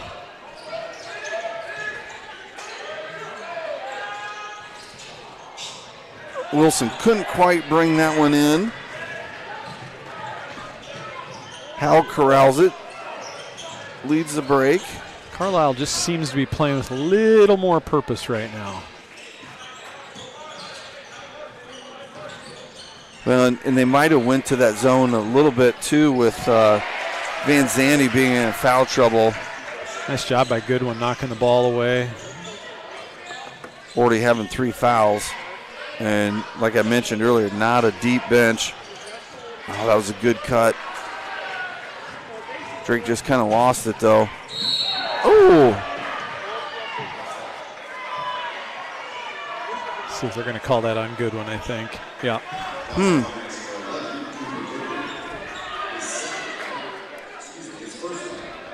Pretty good savvy there from Osterhaus to that's tough. Get into Goodwin's body. He initiates all the contact, and I thought Goodwin did a pretty good job of just chesting him up. First point of the second half for him. Osterhaus about 78% from the line, so. Pretty good, pretty consistent free throw shooter.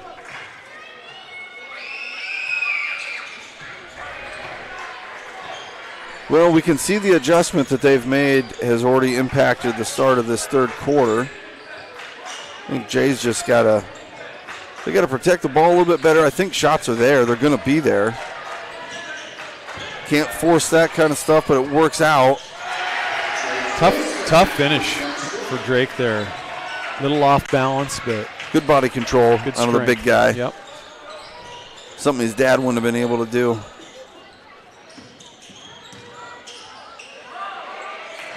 Good help out of Goodwin. Schulte with a nice pass.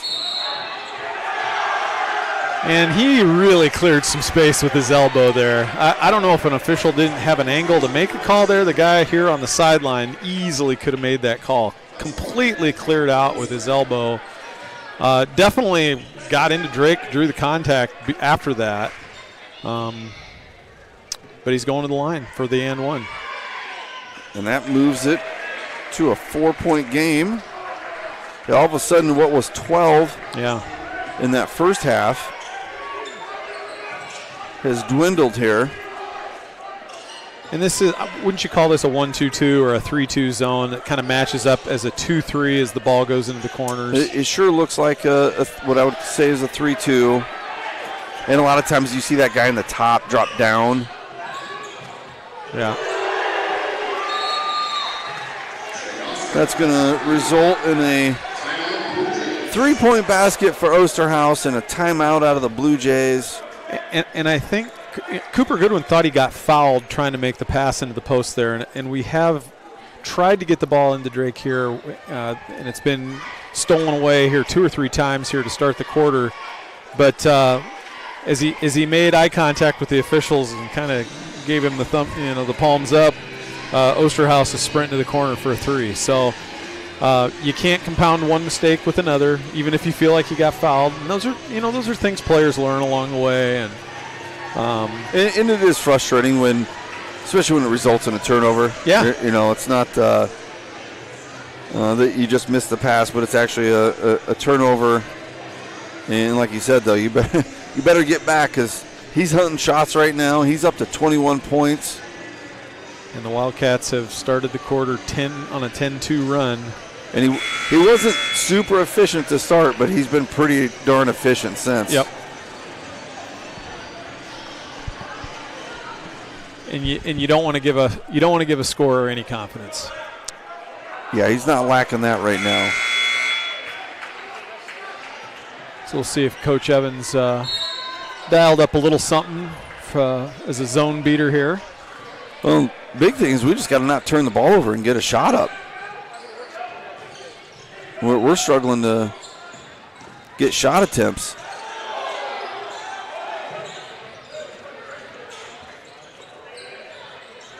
Saulers kind of gets himself in trouble there. A lot of traffic. Another turnover. And that one is given back to us. Streeter just couldn't quite corral the pass.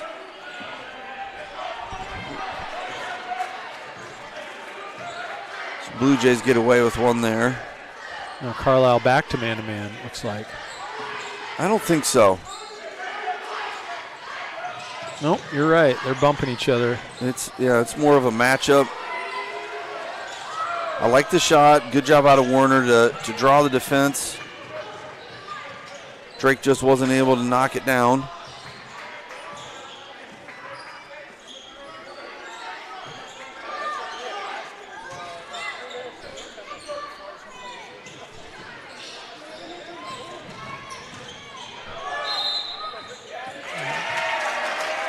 Good double team there. Yep. Good. Forces the travel out of Osterhaus.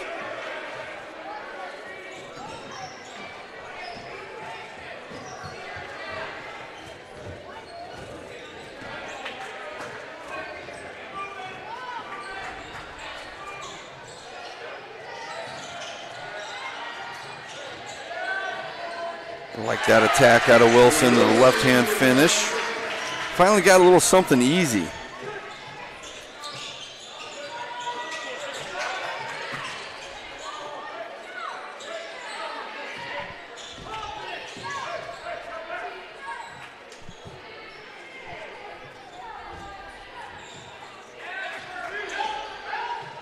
Kind of set we got here, a little lob action.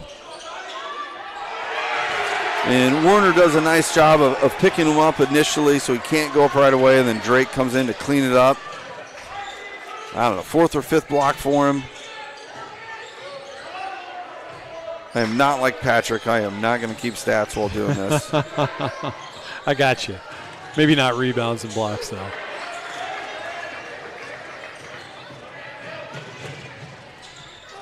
Good hustle out of Wilson. And Howe just went for kind of a power dribble there and shot that thing over his head. Kind of got ugly here the last couple minutes. It has. Yep. Multiple turnovers out of each team. Little ragtag action. See if the freshmen, Solers and Edwards can come in and. You just change that A to an E and you're good.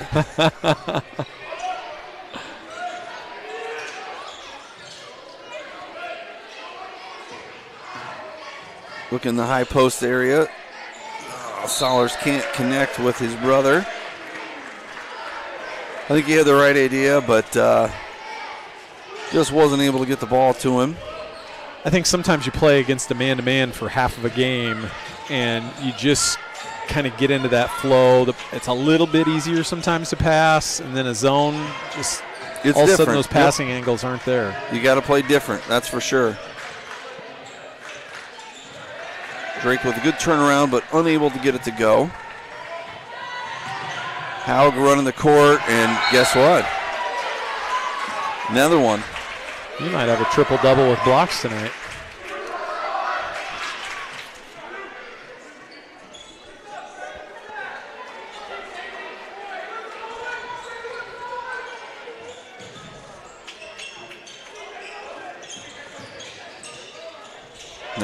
That's probably a little too easy. Yeah, I think, right there, Drake probably didn't need to come out hedge that hard with Robbins being the option there to shoot the three instead. Warner can't find it, but Drake tips it to himself, and a great pass to Sollers. Colby Sollers for his second basket. Good smarts there out of Drake.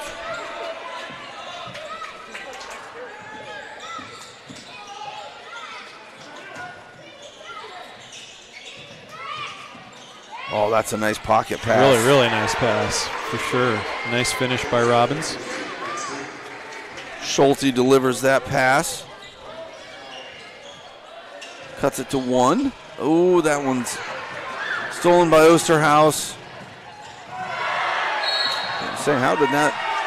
There we go. Out of bounds. Good timing out of Warner. Kind of redeems himself for that pass cross court.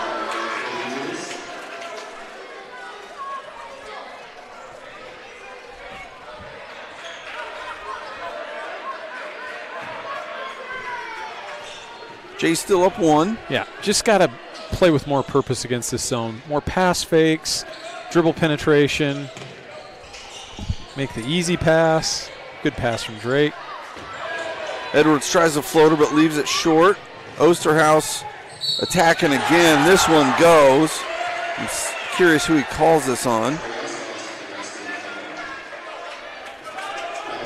I didn't see that at all. I didn't think Drake got to him. Anyway, Osterhaus gets the 25.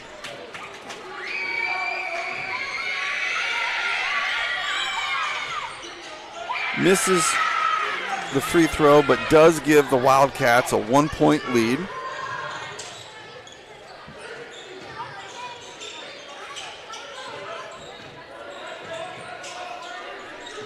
Missed him. Little high-low, and tell you what, Drake gets you sealed that deep. You're probably in trouble. Well, and a nice pass from Colby Sollers. Wide open Streeter knocks that one down. Now the Wildcats are up 2.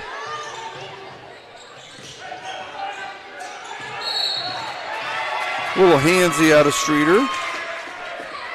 First foul of the quarter for the Wildcats, so no threat of the 2-shot bonus here yet. No, and part of that is you start playing zone. A lot of times you tend not to foul as much.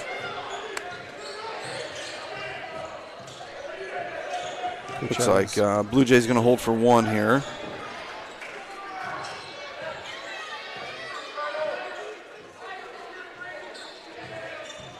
All right, what do we got?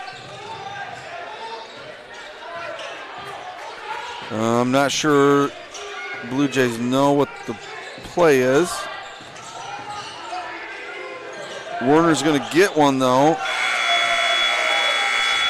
I think we had some confusion there. Yeah, I think Haug might have got a piece of that, too. So, well, not probably what Coach Evans wanted coming out of the halftime break. So Carlisle is forged ahead, 48-46 lead after once trailing by 12 in the first half and 9 at the half. But game's far from out of reach. I think you got to give Carlisle a lot of credit for coming out and changing what they're doing, because it was not working in the first half, and you felt like we were close to maybe blowing them out. And they've responded here in the second half. Their defense has been much better. What did you have for us that quarter, point-wise? 19 for Carlisle, 8 for the Jays. Yeah, and they really did a good job of creating some turnovers, at least making us uncomfortable. And so I think, we're looking this fourth quarter. Jay's just got to kind of slow down and not turn the ball over. Possess the basketball, value that basketball, and get yourself some looks. I think you're going to get wide open looks if you don't turn it over. Well, there were moments in the first half where it felt like we were playing with our hair on fire a little bit. Again, sorry for the hair reference for both you and me.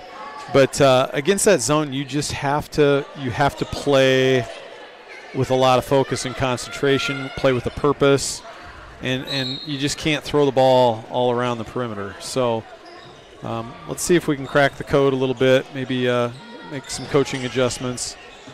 Finding this guy, guarding him is going to be an important part of. Might have been another block there out of Drake. Couldn't tell if that one got blocked or not. Definitely altered the shot.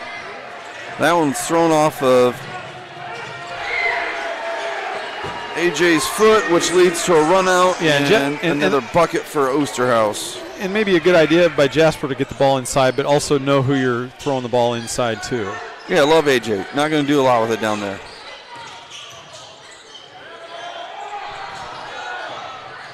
Edwards gets to the paint, and you love to see that against the zone, and really against any defense, but get the ball into the middle. And that's a big shot from the freshman, too, because the momentum is really on the Wildcat side right now. And that could have shifted things back in the Blue Jays' favor a little bit. You hope. Let's kind of point to that moment and see if that's a game-changing moment. And Haug looks for the lob, but throws that one out of bounds, just over the head of Osterhaus. Blake Sollers re-enters for the Blue Jays. Another turnover out of the Blue Jays. Pull-up jumper, good. And that's the problem. Like, all these turnovers are leading to run-outs and pretty easy shots for the Wildcats. Yeah.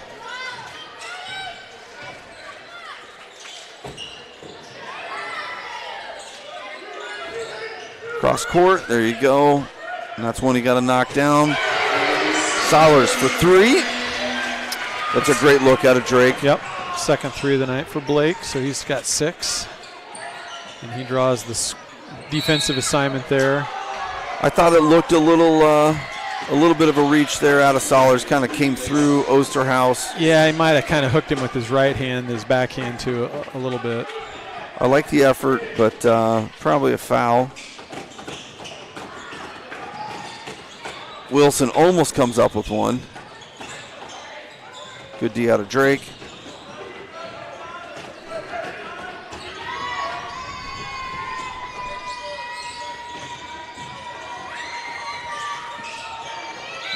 And that one is off the Wildcats.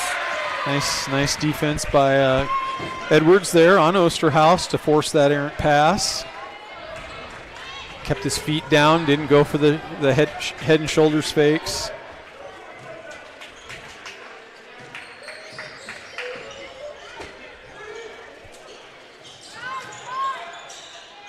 There he is inside. That point to post pass is open. Right there. I like that. Inside, outside, just like we talked about in the first half. 3 threes for Sollers now. Back in front. Because you know the defense is going to collapse on him. You gotta find a way to get it to him. That's a nice play out of Osterhaus. Hitting a cutting Van Zandt. But you take your chances with that. Oh, right? 100%. Right? And now Van Zandt's got to go. And the dude's got 29. Yeah. You got to make somebody else score the basketball. Knock a couple free throws down. Even if he just makes one, you maybe count it a little bit as a win.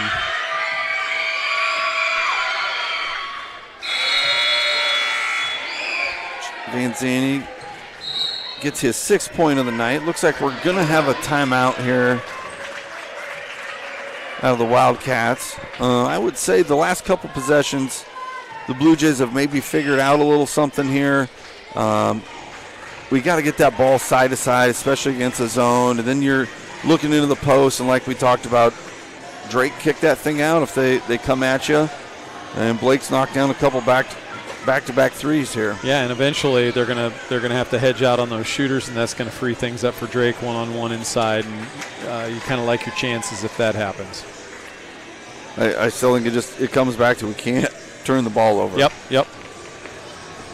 Easier said than done sometimes. That's right.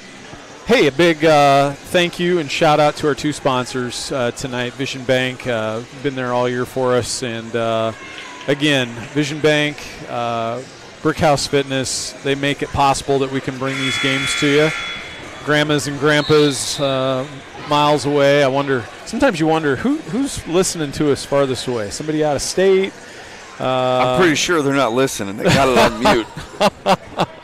Yeah, they got ESPN turned up, and they got this game on the other screen. But just really appreciate what Vision Bank does and what Brickhouse Fitness does to support our student Blue Jay Digital organization. They do a great job bringing you these games. Ooh, what a roll there for Van Zanny.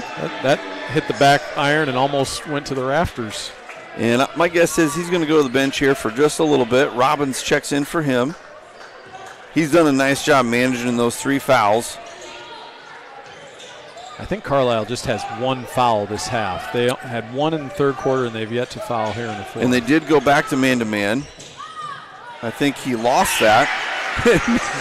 Wilson found it. Oh, no. I'm sure Owen would say that was a planned think that was a dish? Well, pass all the way. We can put that in the scorebook as an assist.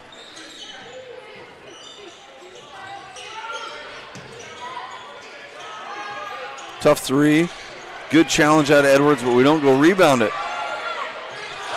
And big bucket for Streeter there. And I've seen Streeter play for a few years, and he can shoot the three-pointer. I know his percentage isn't great, but I've seen him hit 7 or 8 in a game before.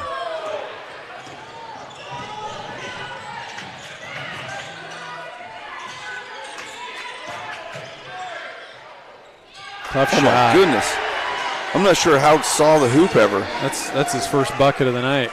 Just out the outstretched hands of Falscraft. Carlisle back up by 3, so we've had some ties. We've had some lead changes. Could be an interesting last 4 minutes here.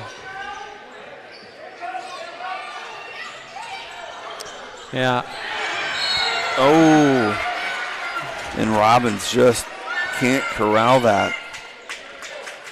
That hurts if you're a Wildcat because, man, pretty good. You'd like that possession. Yeah, it's your ball. I mean, you just got to get 2 hands on it, and you're going the other direction. See if we can make them pay here.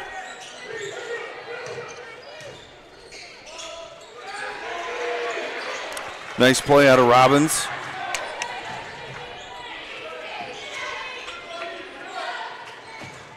Going into the sophomore here. Looking to spin, not there. Streeter thought about a shot fake and go, but doesn't.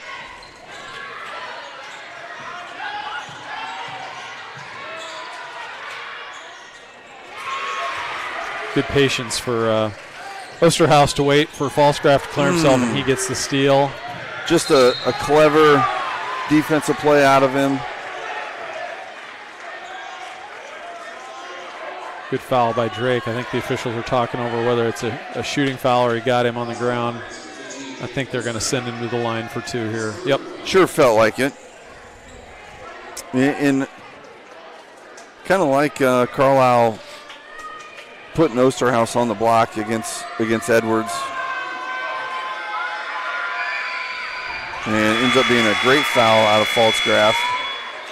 That's a tough matchup for a freshman against an elite scorer.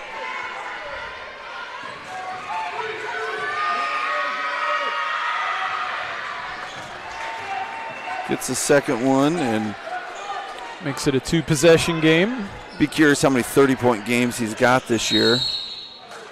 Coach Evans is going to take a 30. Wildcats have stretched this thing out to 4 now. Their biggest lead. I think you're right. Yep. I think you're right. Back out to 4, but it's still within range. We saw them get a 3-point lead, and the Blue Jays turned that into a 3-point lead of their own. So it's been a seesaw affair. You just got to keep counterpunching, and again, every possession just means more and more and more when you get into the home stretch here. So this is And it's been a game of runs. We just got to be the team that goes on the run right now. Yep, you got to be the last team to make the run.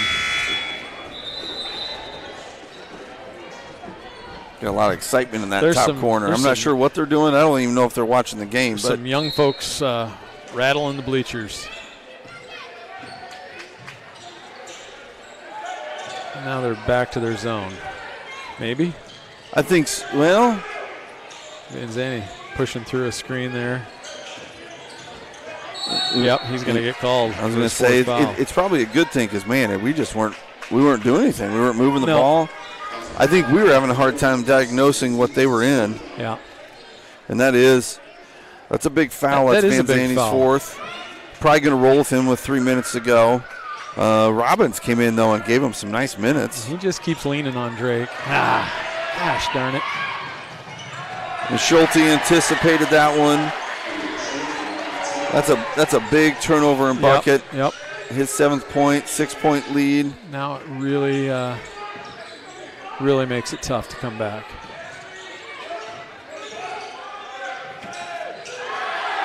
Another hustle play out of Schulte. Blocks that one out of bounds. And I think Warner will learn on that one. That's just a little shot fake and small dribble, and you're open. Let him go with the flyby. Wilson was open. Going to need this one. Big one. Boy, Grady Edwards has been big tonight. Really good second half from the freshman. Cuts it to 3. Get you right back to a one-possession game. And at this point, you're in no hurry to foul. You got one to give, but there's no emergency button to do that right now. And if you can get a stop, you don't have to come down and shoot a 3. You don't even have to look for 3s. You keep going inside. You got plenty of time here. You got at least 3 or 4 more offensive possessions. So now if you can get 2 stops and score on 2 of those possessions. Yep, just gotta finish the possession, get the rebound. I don't know how many times I've said it tonight. We just got to stop turning the ball over. The last couple baskets for Carlisle has been us throwing an inbound pass that they steal and go get a basket. We can't do that in the last 2.5 minutes here. And you got to believe Osterhaus is going to get a shot attempt or 2 here late.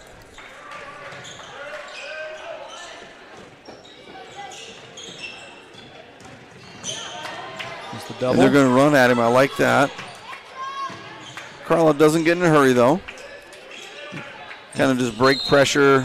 Warner goes for the reach around and gets a foul. Going to be team foul number 4, so we don't really have any fouls to give. Yeah, the only thing I don't like about that foul there is you've already got 15-plus seconds off the shot clock, and now, they're – oh, my goodness. Little miscommunication there, but Goodwin didn't see the ball. Break for the Wildcats there. A lot of hand play away from the basketball if you're paying attention. Oh, that's a tough one. That's a tough one. I thought Grady got to it, created a loose ball, and then at that juncture, it's a loose ball. Yeah, I thought he had his arm around him too. So, but this probably not the guy we want to foul, but no. He wasn't trying to foul.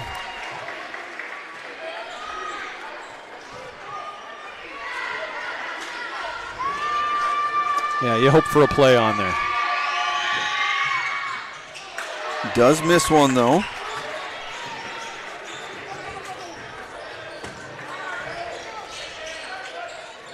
There it is, a little inside, outside. Drake does a nice job of being patient. Nope. Soller step back, no good. Warner, great rebound. And pretty sure he got fouled. Yep. No free throws yet, though. No, still a ways away. Only the second team foul on the Wildcats.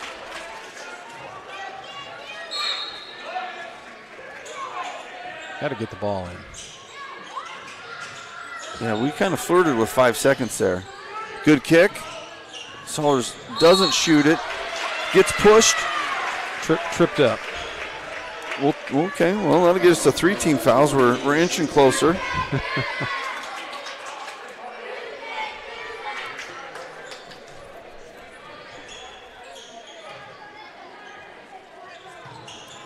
Ah, darn it. We've had a hard time just getting the ball in bounds underneath the basket. Well, and sure feels like Carlisle's kind of got it scouted because Schulte almost had another one.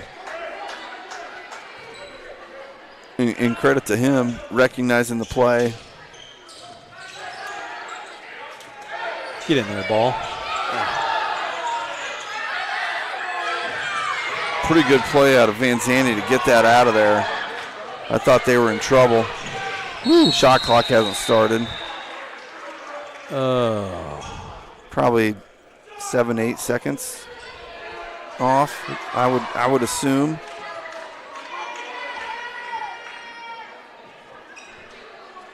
I'd put it at about 28. I'm not sure it's going to matter, but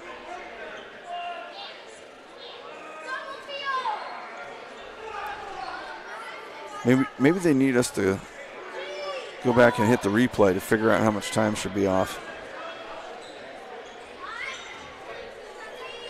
I think they're going to discuss send the teams to their bench and try to figure it out. And at this juncture, it's just kind of it's a rough guess. Yeah, they want to get it right. Close enough. And it probably wasn't a 10-second violation. Oh, no. I'd put this thing at probably 28 seconds. 27 at the. Well, there's 12.1. Okay. I'm going to go with 30. I don't agree with that number, but again, I don't know if that'll make a huge difference. I would think, though, we're probably going to try to play this out defensively and not foul yet, unless there's a specific guy that you want to put on the line, which Streeter's at 47%. Haug is 26. Huh. Okay, well, maybe that's it. He gets it. That might be an automatic. This guy you don't want to foul. No, and he's going to probably not give it up. So maybe you run a guy at him. Travel. Oh, mama. I don't think that official knew what he wanted to call when he blew the whistle. I just know he didn't make the right call. Man. Yeah, pretty good defensive position there.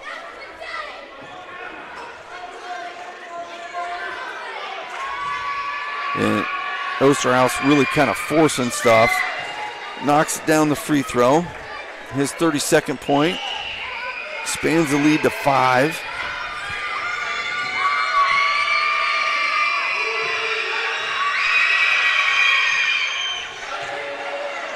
Yeah, that's going to turn out to be a pretty, pretty big call there. Yeah, I mean, that's one that can really turn the tide, and that makes it really hard on the Blue Jays here. If that is a travel and you're only down 4, it looks a heck of a lot different. Tee him up.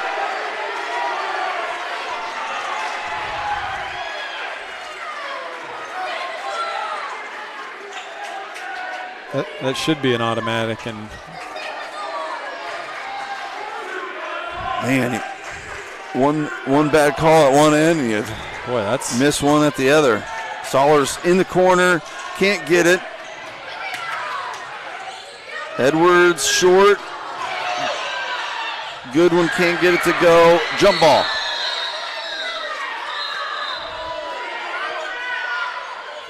And it's going to stay here, but boy, it's just that possession a little emblematic of the frustrations of this second half. A lot of opportunities there, fighting hard to keep it alive.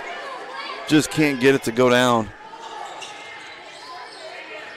Little flex cut here. Might have traveled. Edwards another 3. That one doesn't go. Osterhaus gets smacked in that one. Going to put him back on the line.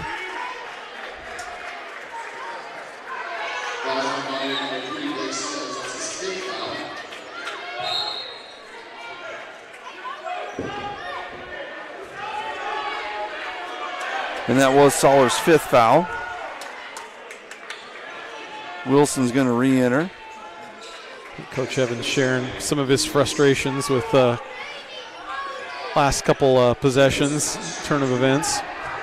Well, and we might not be happy with some of the calls out of the stripes, but at the end of the day, the Blue Jay execution in the second half just wasn't good. No, it wasn't. And I'm sure that's part of the frustration too, right? Werner at 16.5, didn't get any the second half. Yeah. Pfaltzgraff had 9.5, has only gotten 4. This is a big free throw right here, though.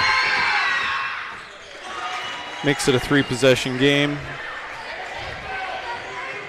Kind of got to hunt 3-point shots now. And one. Or the old-fashioned way. We'll take it. I like that. Is it old-fashioned or is it conventional? Okay. Yeah, we'll go with that route. And the nice thing about that stops the clock for you. Whereas you hit a 3, you have to call a timeout to stop it. That's going to be Van Zanny's 5th foul. So he's out. Cuts the lead to 5. Boy, I almost try to miss it and see if Pfaltzgraff can go get a rebound. Like that. Or Edwards. Yeah. You hate to pass up points, but you need 5 in a short period of time. Got to have that one. Timeout.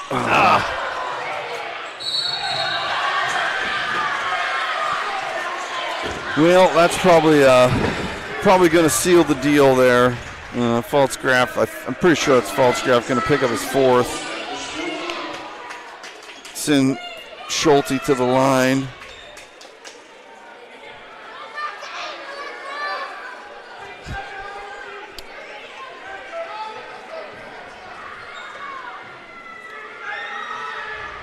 I feel like there's some animosity between the two crowds right now. Well, as there should be, right? Yeah.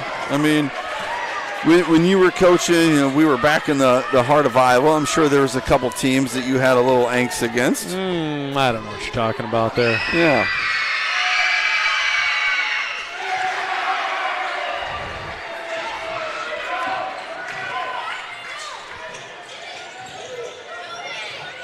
Goodwin lets it fly, no good.